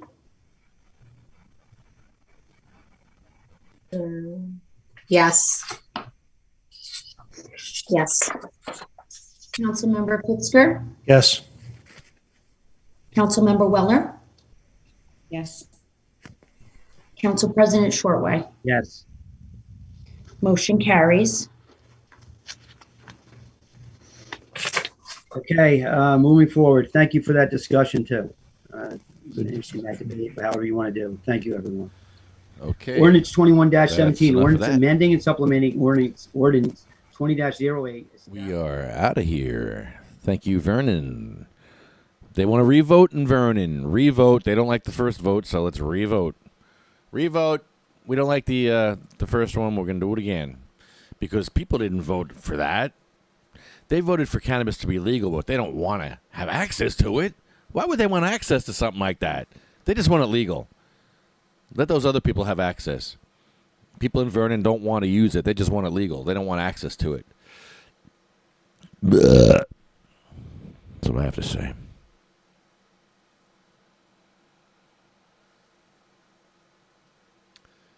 Thanks for tuning in. See you tomorrow.